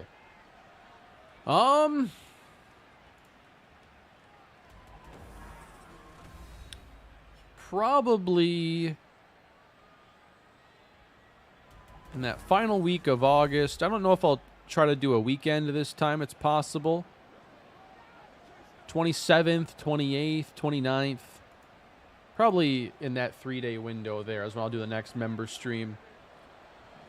Probably on a day that coincides with my A's franchise uploading, just because I like to grab gameplay in those member streams and have something ready to go for the next episode.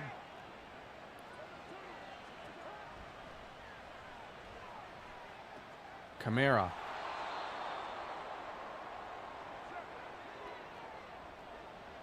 Double stack. Carr dishes out to Olave. Every year I like to see how viable man coverage is.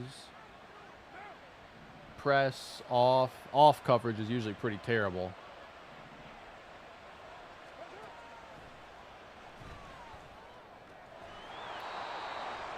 I gotta try out the CPU assist. And I'm guessing because I'm on all Madden, it's not going to do anything. It's going to make Jeremy Chin run straight down. Yep. So typically when I play franchise, like I don't want to control defense. I just want to pick plays and the players can do the job. But I have to control somebody because they don't let you basically control nobody. So I just control D linemen. So I'm not messing things up in coverage or anything. And it's Olave to the end zone.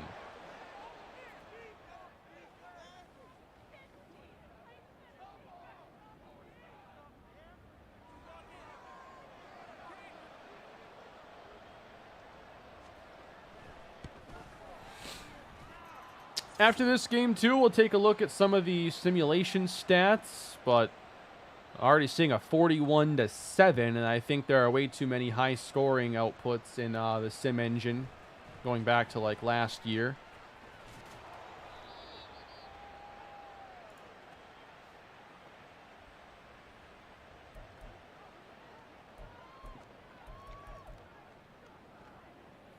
Here we go. Here we go. I mean, I like starting a franchise once I have the sliders ready, just because the games, to me, on default sliders don't play quite how I like. I always feel like I need to fix some things, and it's worth the wait for me. Might not be that case for everybody.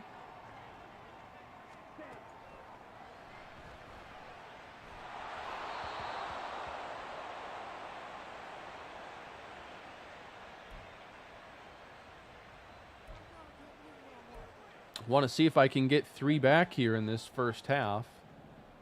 Got to remind myself not to skip halftime either. Come on! We had him there, Bryce.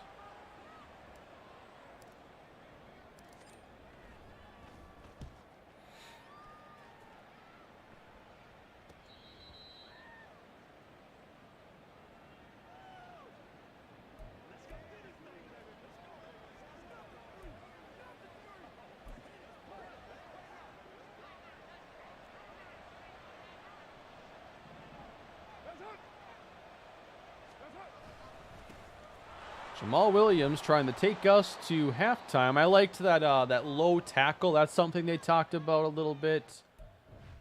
Seeing DBs go low on the running back like this.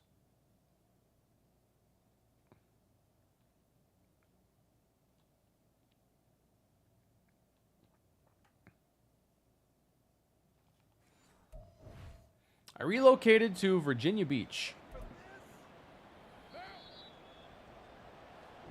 And you can relocate immediately, so you don't have to wait until the next year.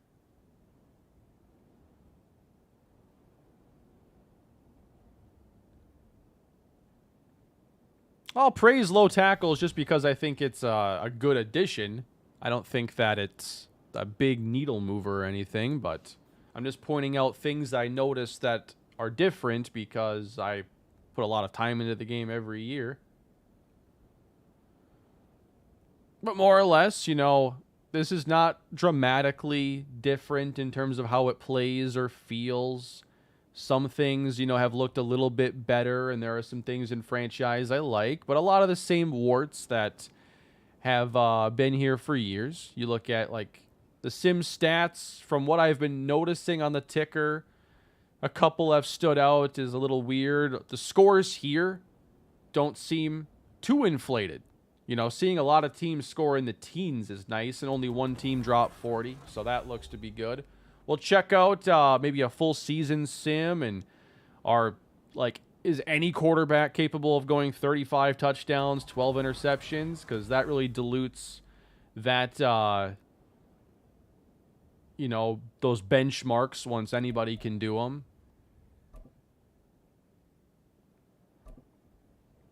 Oh, yeah, I wanted to sign a free agent just to see if you could edit their contracts when you offer in season, but I imagine it's still like offering a one-year deal.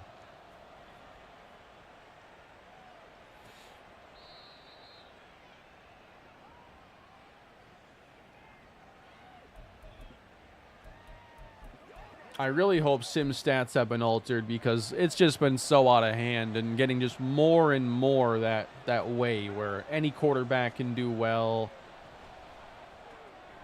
And it's difficult sometimes when a league is full of those quarterbacks throwing 30-plus touchdowns and you're playing all your games. Like, you got to put in some work to throw 35 touchdowns while this 68 overall quarterback is on the Bucs, so he can do it easy.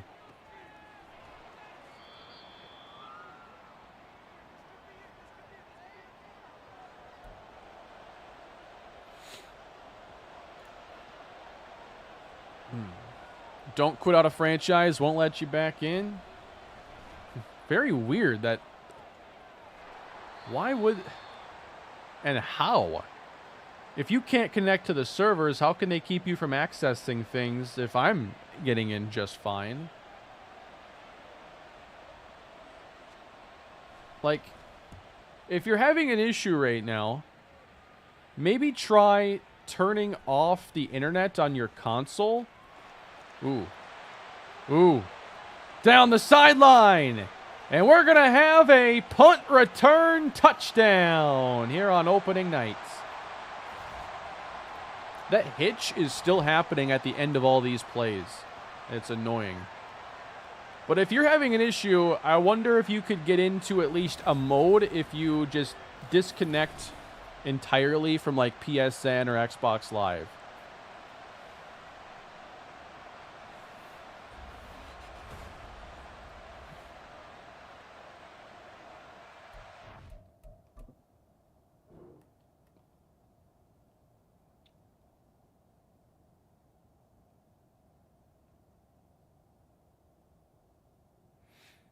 Yeah, you can tell. I mean, they're not really looking at... they're all just kind of funneling directly to the ball carrier and not really playing a more organized style of defense. You can still kind of get those start up the middle, draw them in, and then work your way to the edge. Still kind of the way to handle special teams.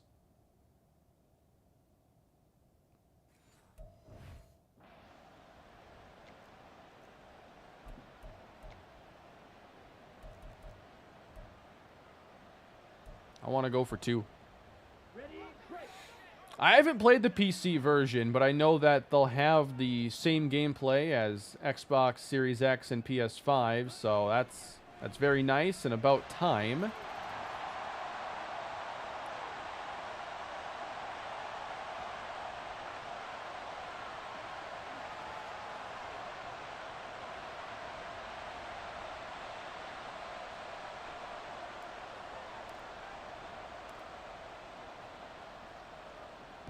Yeah, I don't feel like the game was simulating a whole lot of 14-13s last year.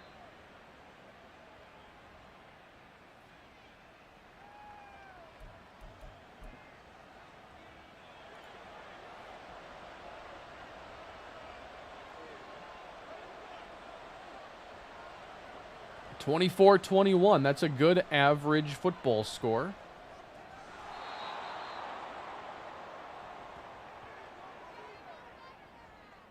As expected here on default settings, we're seeing, quarterbacks have pretty inflated completion percentages. Always the case on all Madden.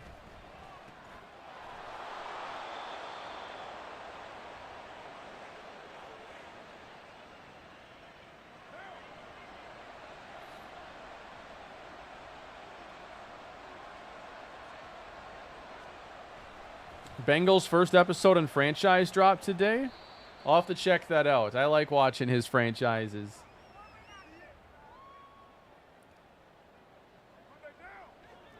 Let me be more descriptive. I like watching Bengal get mad at the game.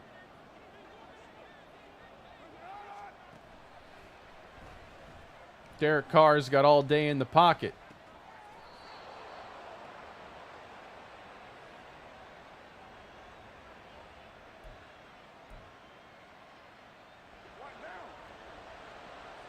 (21-17). I like that score. I want to force an incompletion today.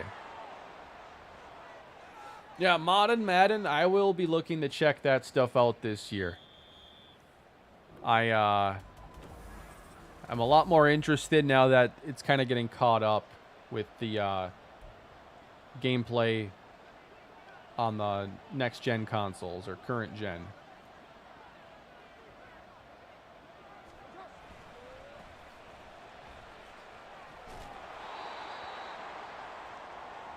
Offenses, to me, still seem extremely pass-heavy. That's a trend I saw, especially as the season went on last year. We were getting updates. It felt like teams would come out and they'd throw it 9 out of their first 10 plays, for better or worse. And oftentimes, they'd be running the ball just fine, but still kind of refuse to lean on it, outside of a few specific teams. After my first season, only 2 quarterbacks at over 35 touchdowns. All right. They ran a draw, and it worked! Derek Carr, first down.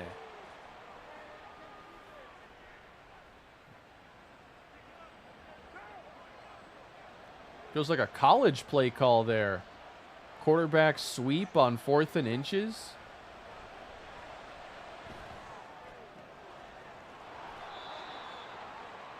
And sometimes it's not so much the coverage, it's that the CPU gets all the time in the world to throw. And eventually someone's going to get open if you can't pressure the guy.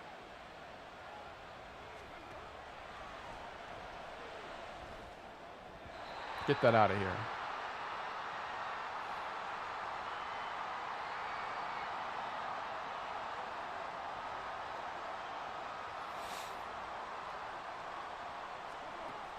So trying to create some pressure. Oh, boy.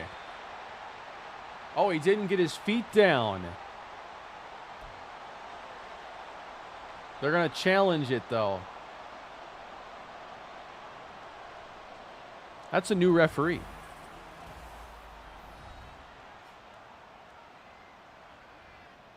I don't have a good view of his cleats here.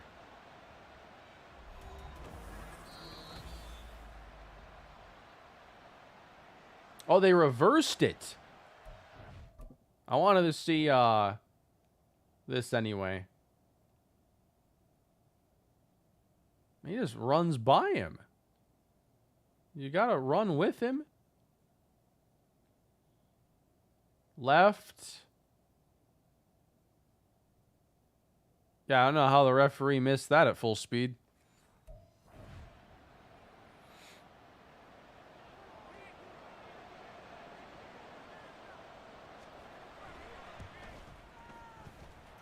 So we're tied. All right.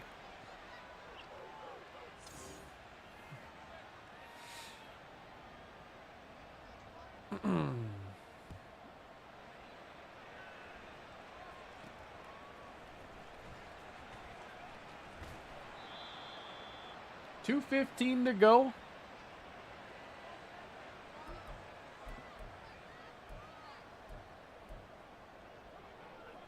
We just need 3, right?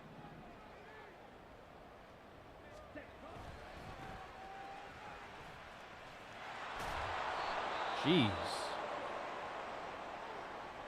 I want to know why this is hitching after a lot of these plays. Because that's like a new negative performance-wise with the game. Uh-oh. No, you gotta catch that. Wow. We had him right there, man. Let's try this. Let's see this again. Maybe I can throw that a bit earlier. First, it gets tipped up, hits him right off the dome, puts his hands on it, but can't secure.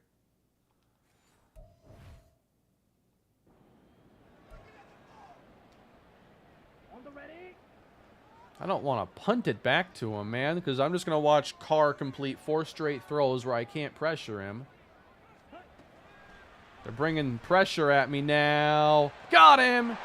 Hayden Hurst.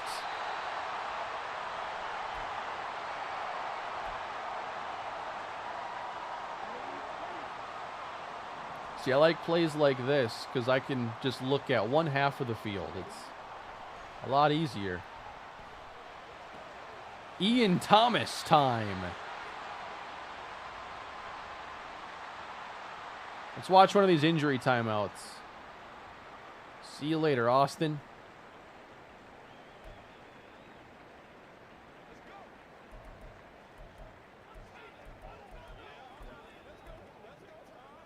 Let's go.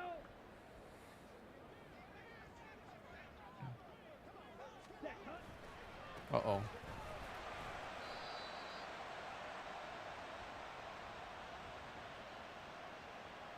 Tor labrum. I kind of wish they'd make you wait until after the game to know. Like, all right, he had the wind knocked out of him. He's going to come back. All right, tell me that. But, like, he tore his ACL. Like, you diagnosed that in 40 seconds.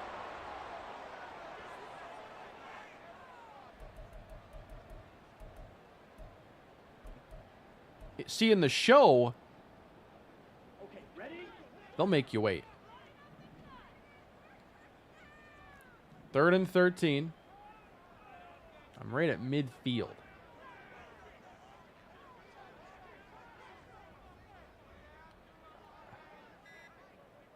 All right. Come on. LaVisca, no! You gotta hold on.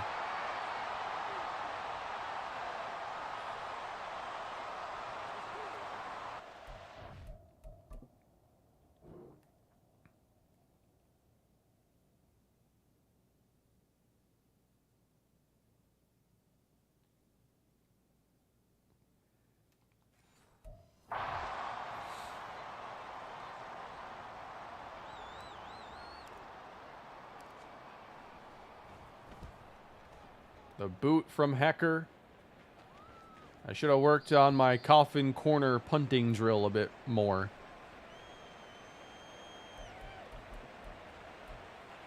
Oh, also, torn labrum's like a super common injury in Madden.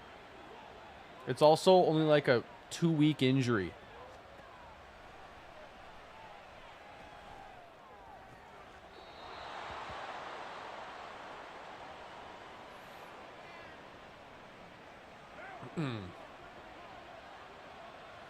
I have liked a lot of the like contested catch animations and seeing the DBs make some plays there. That's always a positive and something I'm looking for. And that's another one right there that we just got. I've wanted to see like more natural incompletions, as I put them. You know, not throwaways, not inaccurate passes, but, you know, coverage is meant to be tight. And when the ball's in the air, you know, sometimes the receiver comes down with it, sometimes he doesn't. And I've always felt like Madden played their passing game too open, but they've been tightening it up a bit. Certain positions, you know, like tight ends always seem to create separation, and it never makes sense because most tight ends can't catch more than 500 yards in a season, but in Madden, they all look like they're amazing.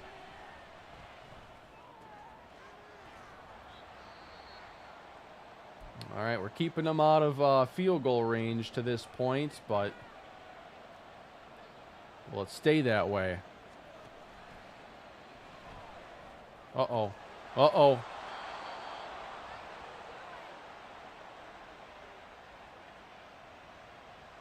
They're going to come out in their field goal right now. Clock management is still awful on their part, not optimizing. Like, all right, you have a timeout left. Run a quick pass. Don't kick here. If you miss it, I have time. Now, they made it, but they make subpar decisions. They don't optimize anything. So they left me 6 seconds. I got 2 timeouts. I'll let this go through the end zone. If it's... I'm going to see if it'll go anyway. Yeah.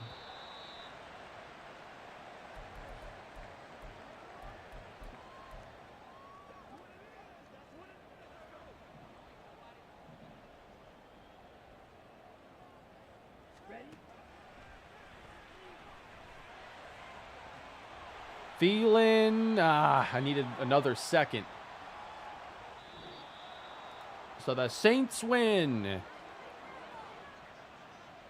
Oh, yeah, I got to throw it. Where's the clipboard at? Same end-of-game animations that we've seen for don't even know how many years. Now, the coaches meeting in the middle. Don't usually see that one. I don't think that was in the past. Okay, that's too abrupt. I need more. Give me player of the game. Show me a couple highlights. That's too abrupt. They gotta put more thought into presentation, and obviously it's the era of Ultimate Team where presentation doesn't matter. Get you back to the main menu so you can open packs is the focus.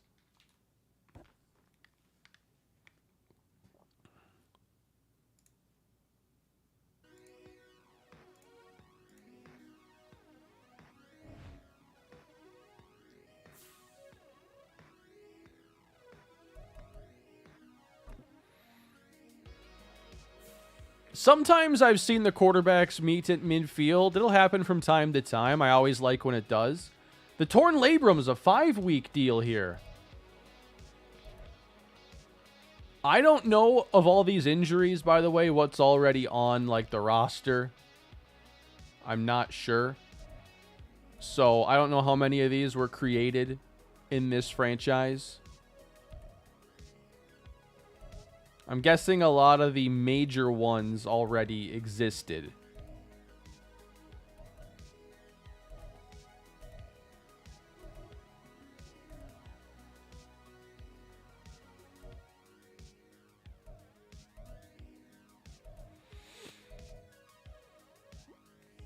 I didn't notice anything different really with the halftime.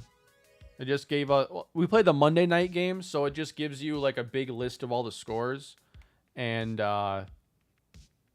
that's all it was this time around. I want to sim to the end of the year because I guess I haven't done anything with scouting, but I'll probably save that stuff for tomorrow. I wanted to sim to the end of the year and look at stats, though. The option for players to play through injuries again. I think like really minor injuries you can.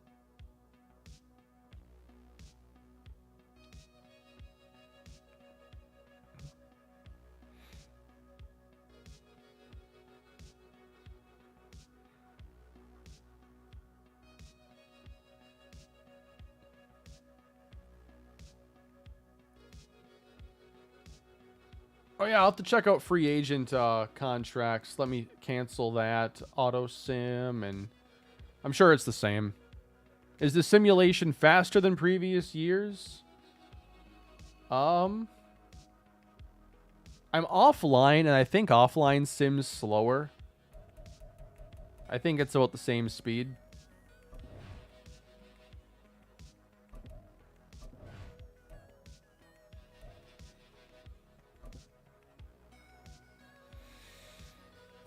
So here are free agents.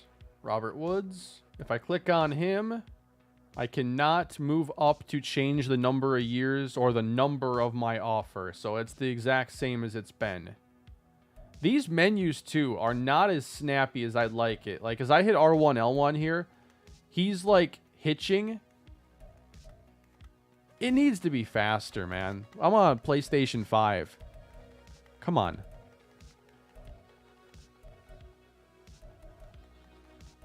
And that's worse than 23.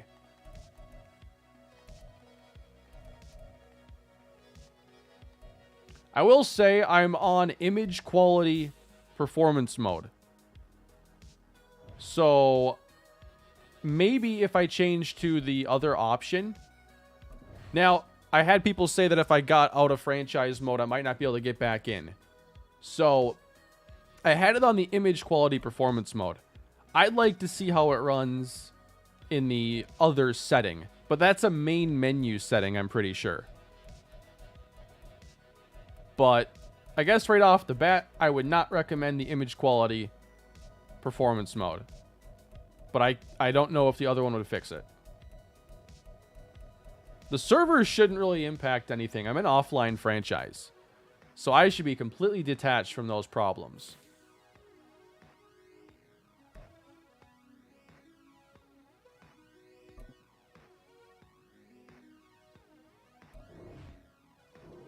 Here's the mock drafts.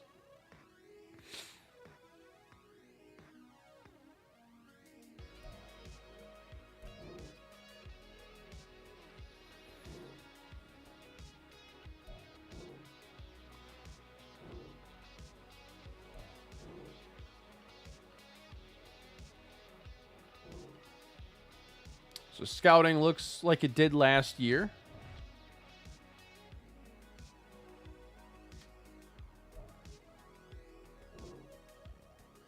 Signing your scouts. There's a lot of quality of life stuff I've been looking for here in the scouting. For instance, when I'm clicking on a profile, I want to be able to hit one button to go to the next player. And look, there's now that option. That's something I've been looking for. Now, when I hit that, it's going back to the scouting report screen. It's not keeping me on the skills. Can we not do that? Because that's 2 more clicks. It needs to be snappy and fast. I'm glad there's a next player button. It is slightly faster than backing out and then going down. But also, like, say you scouted all these running backs. Like, yeah, you can rank them and move them around your board and everything. But you can't sort by, say, catching rating and be able to see, okay, here's the best potential pass catchers at running back in this class. My issue with the scouting is it takes a long time to answer questions you have.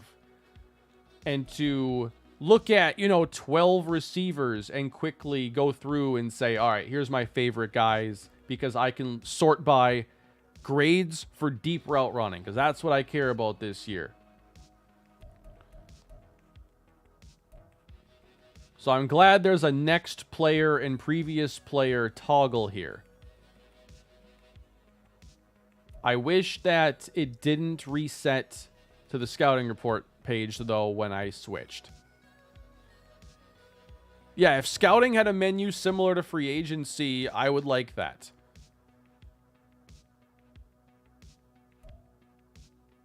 And the font is small at times, yes. There could be a lot of UI reworking here.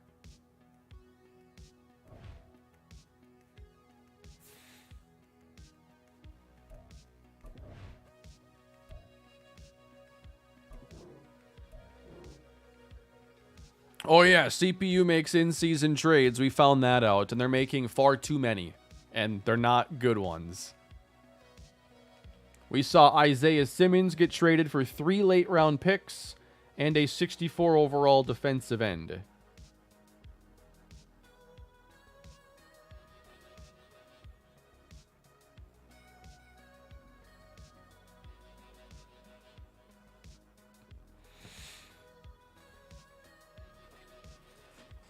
Yeah, Madden's UI is never...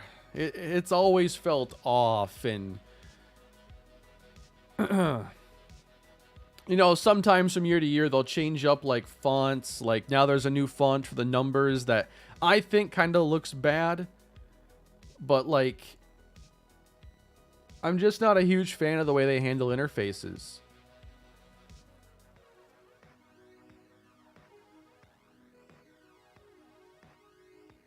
I simulated to the playoffs, and we made it. But I want to see some sim stats. Yeah, the menu's slow tonight. I'd like to try out the performance mode for frame rate and see if that speeds things up. So Bryce's numbers here look pretty reasonable. Not a ton of yards. Pretty high completion percentage. And 22 touchdowns to 12 picks. Miles Sanders. This is a good split for him and Chuba. Now, this is far too many rushing touchdowns, I'd say. That's over 20 for just the running backs. Thielen, 1,000 yards. Is it still favoring slot receivers? I'm practically guaranteeing you it will.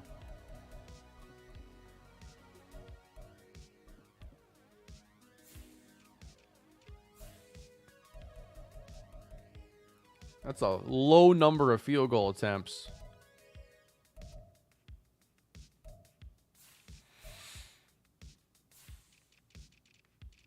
Substitution sliders. Auto subs? I haven't gotten to mess with that kind of stuff. Auto subs have been busted for a long time. All right, 2 guys had 40 plus. Mahomes and Prescott. Burrow, Jordan Love, Josh Allen, Aaron Rodgers, Trevor Lawrence, Anthony Richardson, Justin Herbert, all over 30.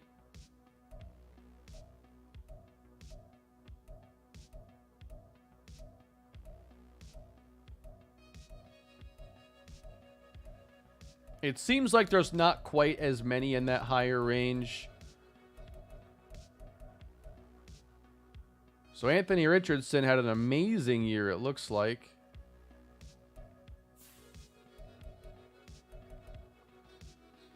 Really high completion percentage, a lot of touchdowns. 426 yards on the ground for him. Did Mac have 26 picks? Wow. Yeah, a few guys really got up there. It's like me controlling them.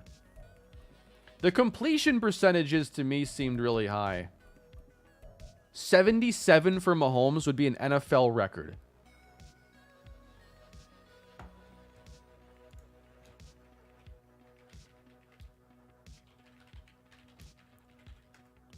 The record is 74.4. Now, if anyone could break it, you know, at least it was Mahomes.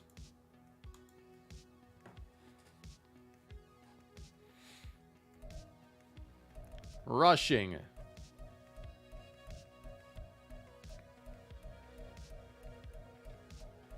There are 20 running backs who eclipsed 1,000 yards. 20. In the NFL last season,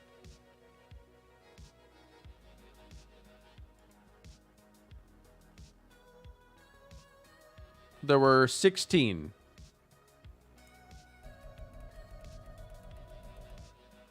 So that doesn't seem too bad here. The touchdown counts, though, get wild. Like 22 for Mixon. You'll always have a guy with like 22 or something. Like Jamal Williams was hyper efficient with his touchdowns last year. He had 17. Nobody else had more than 13.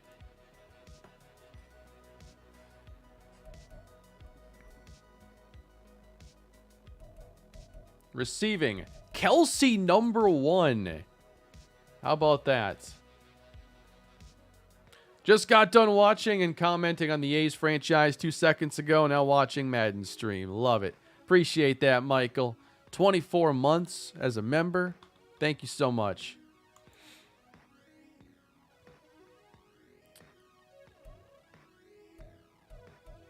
So I get the impression that still you're seeing the slot receivers get the bias in sim stats.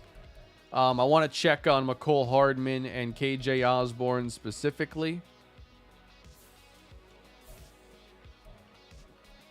And now when you go check out defensive stats, is it still excluding players when you're on the NFL page?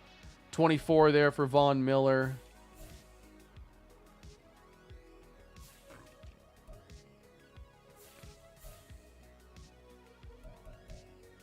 I mean, maybe it includes everybody now. That'd be nice if it did. 7, 6, 6, 6, 7, 6, 7.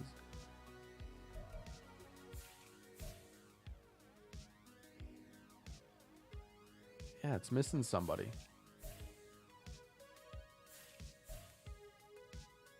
Yeah, when I'm on the NFL page, it shows Marshawn Lattimore has 7, and nobody else does. You go to AFC, Jordan Poyer has 7. So that bug, that's been in the game for probably 10 years. Hey, what's going on, Franchise Gaming? Love the A's franchise and looking forward to the future, sir. Appreciate that. 34 months, man. That's amazing.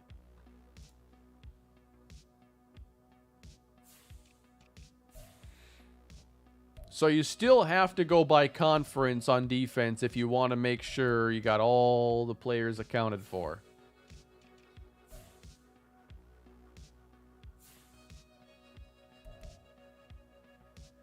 In-season awards.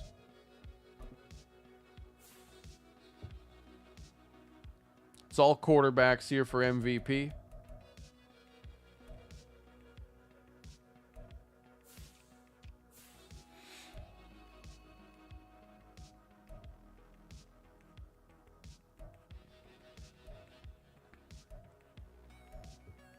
KJ Osborne, best receiver in the NFC. Who wants to guess if he was a slot receiver on the depth chart for Minnesota? The layout is odd at times. Yes, I'm noticing that too.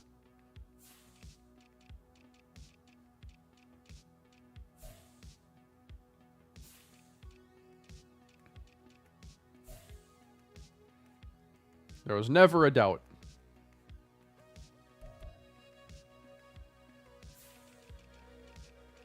Slot receivers still get a heavy bias, it seems. Like, Hardman wasn't, though? Corey Davis?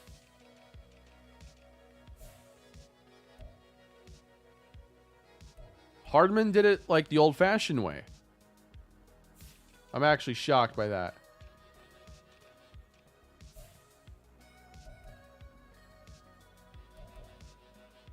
Romeo Dobbs. Kendrick Bourne.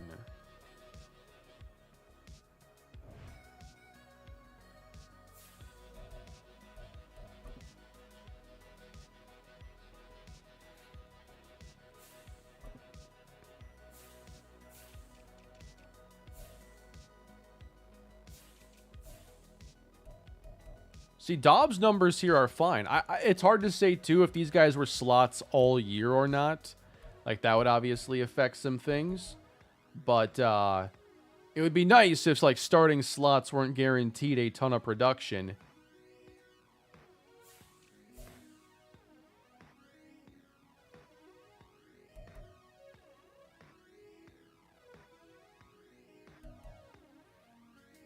Maybe it's not as egregious as it has been in years past, and I just found the worst example, like, right away in KJ.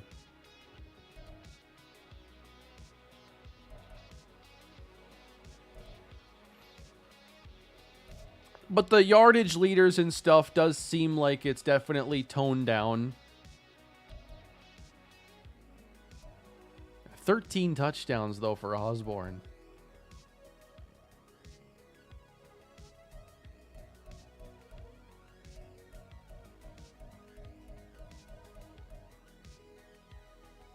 Was Josh Palmer the slot for the Chargers? Because Palmer's like their 4th receiver.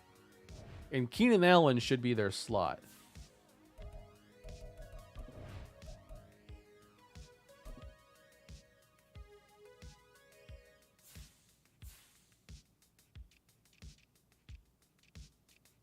Palmer is 3rd, so they play him above Quentin Johnston. I thought he'd be under him. And he's not their slot. And I imagine Keenan Allen would have held that down all season. So, a couple of surprises here. Maybe slot isn't as automatic as it was then. That'd be great if that's the case. I'll have to run some more tests on it.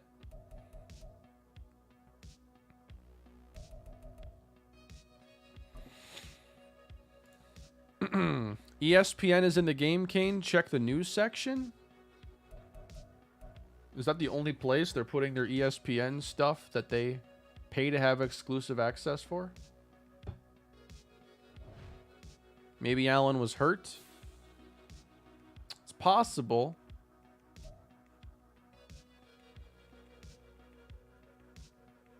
I don't see the ESPN. Oh, there it is. Okay. An ESPN Twitter post. Mock Twitter post. Or is it X post now?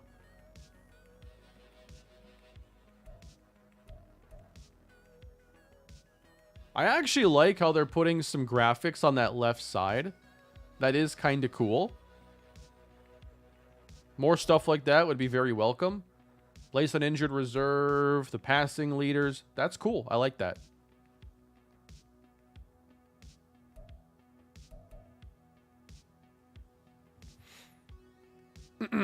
Now, when I'm praising things, I'm not saying like, oh, that's the game changer. You know, they deserve a ton of credit for that. I'm just pointing out positives and negatives as I see them.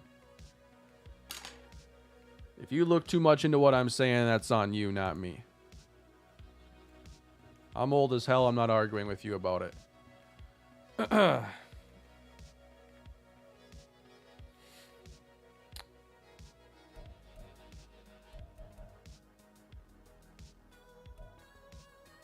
I do want to see record-wise, too, how things went. 14-3 was the best. If the Packers went 14-3 this year, I might just start waking up to watch Premier League instead of football. Rams go 3-14. What's the most positive change? To me, and I haven't gotten to experience this yet, it is still the regression sliders. Like, that's the big one for me. As someone who goes multiple years into franchise, that's going to shape your league into the future. That's huge for me. Being able to control running back regressions. So in 5 years, it's not Ezekiel Elliott, Joe Mixon, Saquon Barkley, all the big names today as the top running backs in 6 years. That'll never happen. And it shouldn't happen. And I'll be regressing those guys big time.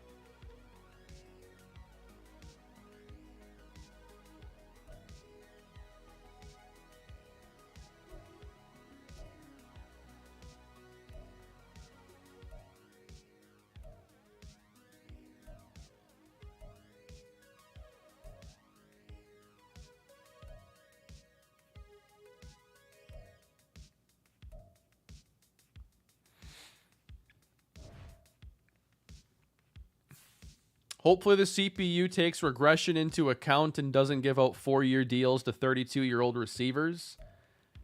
Typically, in the players in the 30s, don't get those long-term deals. And I don't know if certain positions it'll be more likely. Like, quarterback is one that makes sense. But typically, like, DBs hit 30, and they start just playing as mercenaries. 1-year deals, bouncing from one team to the next. Playbooks are toned down quite a bit, aren't they? For me, that's huge. Hated seeing Bucks be the #1 offense with some random at quarterback in 23. It does seem toned down. The sim stats are a lot more reasonable. And I enjoy seeing, 20-14 scores and stuff like that. So that seemed to be pushed in the right direction. I do want to see, like, some of the QB rushing. I didn't get the check on that for, like, Lamar.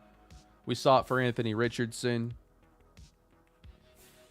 Yeah, Jacoby Brissett got so good in my stuff because he'd go to the Bucks. And that was basically a key to a lot of success. Dak had 400 yards. Let's see, Josh Allen, 514. Justin Fields, 766. That's up there. Not quite 1,000 like he had last year, but that's up there.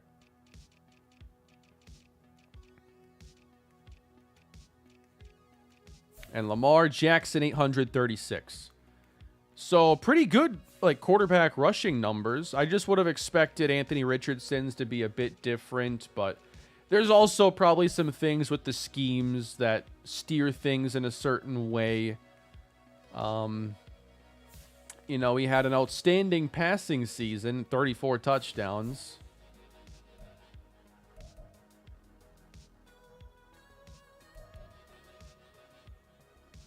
Jahan Dotson had 4 runs. McLaurin had 3 in the sim.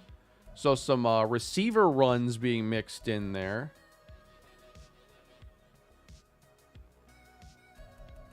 Mike White carried 17 times. Okay, Tua missed some games. I'd like to see how many quarterbacks actually missed time. So if we just look at the games played... Quarterback injuries were a rarity last year.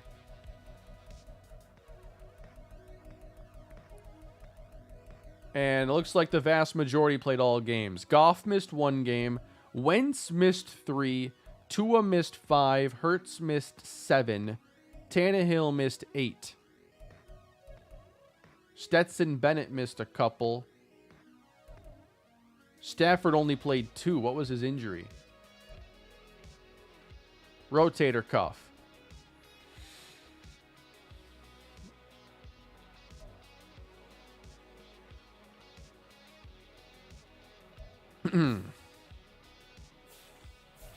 Oh yeah, let's check out Debo's numbers.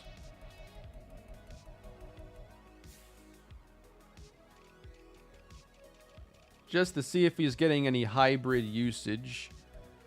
756 yards receiving, playing all games. Yeah, I get it.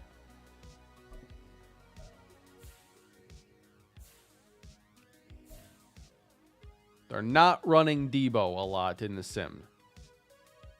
Some, but not a lot.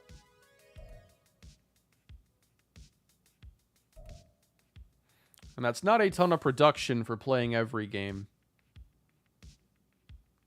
It seems like teams are really using their full roster in the passing game. Like 4 guys here over 500 yards, and the Jags have even their 4th receiver getting 20 catches, 215 yards, which I like. Gives those guys a little bit more of a chance to make an impact. And I think that'll vary from team to team.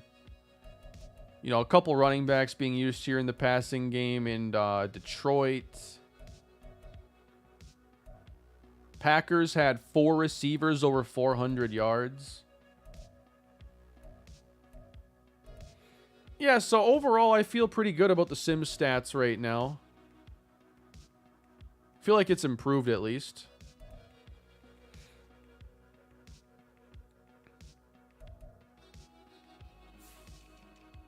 I still want to know how Osborne like had 13 touchdowns to Jefferson's 5.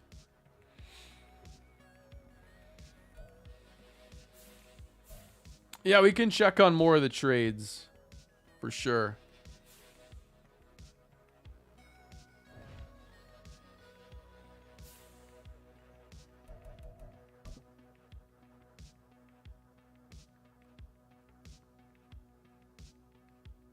Coaches are getting fired, everybody. Arthur Smith, Mike Vrabel. A lot of head coaches. See you later, Sean McVay.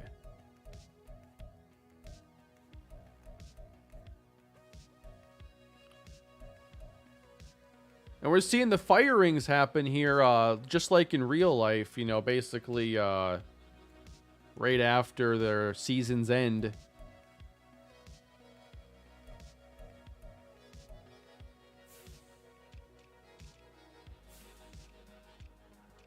Oh, yeah, contract restructure.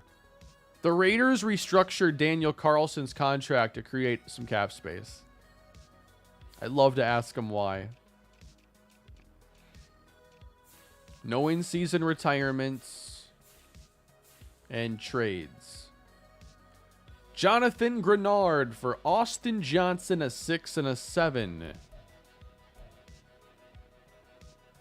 Robert Woods and a 4 for Joseph Osai.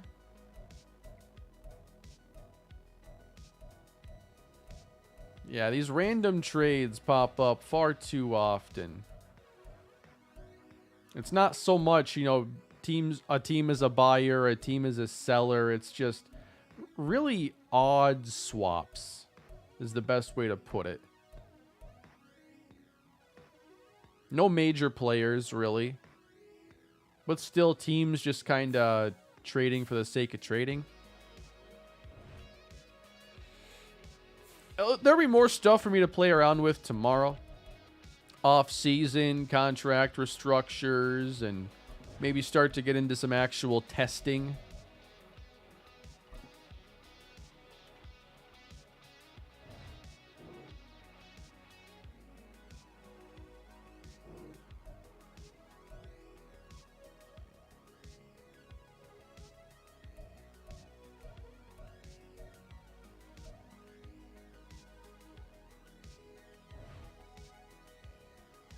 I know from reading through the restructure thing they talked about a couple months ago, it was a very basic implementation.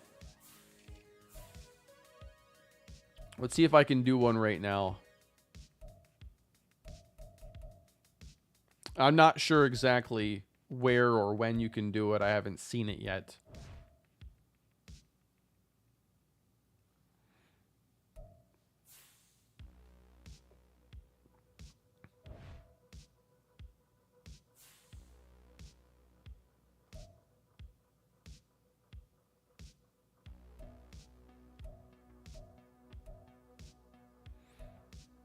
Probably not the time to do it if I had to imagine. Maybe the team's salaries?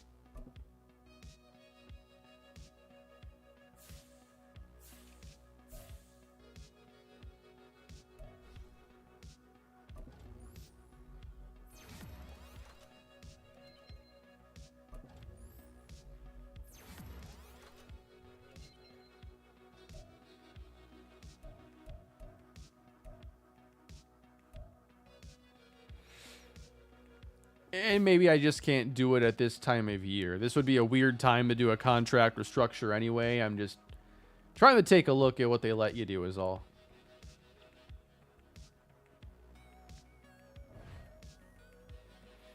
But yeah, I think that's going to do it for me tonight. Day 1 of Madden 24.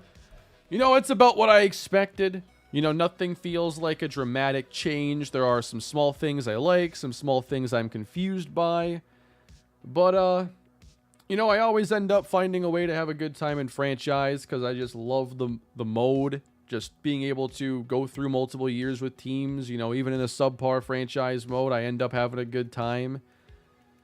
Once I can mess around with stuff and get my team to get invested in, but There are some things I'm genuinely looking forward to playing around with. The regression sliders are a nice improvement. The sim stats feel a lot better. Draft class sliders, so you can adjust things season to season if things are out of hand or whatever.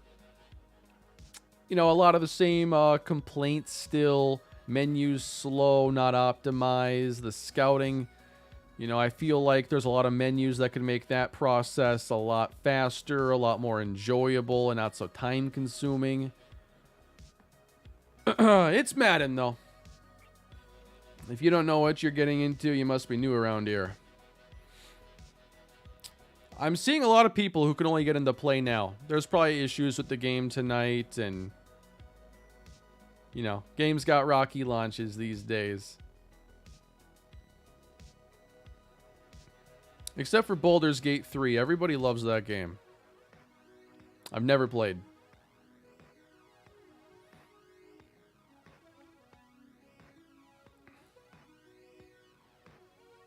All right, everybody. That's going to do it for me. Can I play Superstar Mode with EA Trial? Yeah, with the EA Trial, you're typically able to play the entire game. You're just given a 10-hour time limit. So you don't want to be AFK or anything. You want to close out of the game when you're done with your session so you don't lose any time there. I'm guessing that's available now. But y'all have a good night. I'll be back again tomorrow, a little bit earlier. We'll play some more Madden 24, take a look at some more stuff. And I'll be working on some videos as well. And we'll see if I get one done tomorrow or if that'll be the following day. But hopefully we can find some fun to have in Madden. Y'all take care. And I'll see you in the next stream or video. Please leave a like, subscribe, especially if you're into franchise content on Madden. Good night, everybody.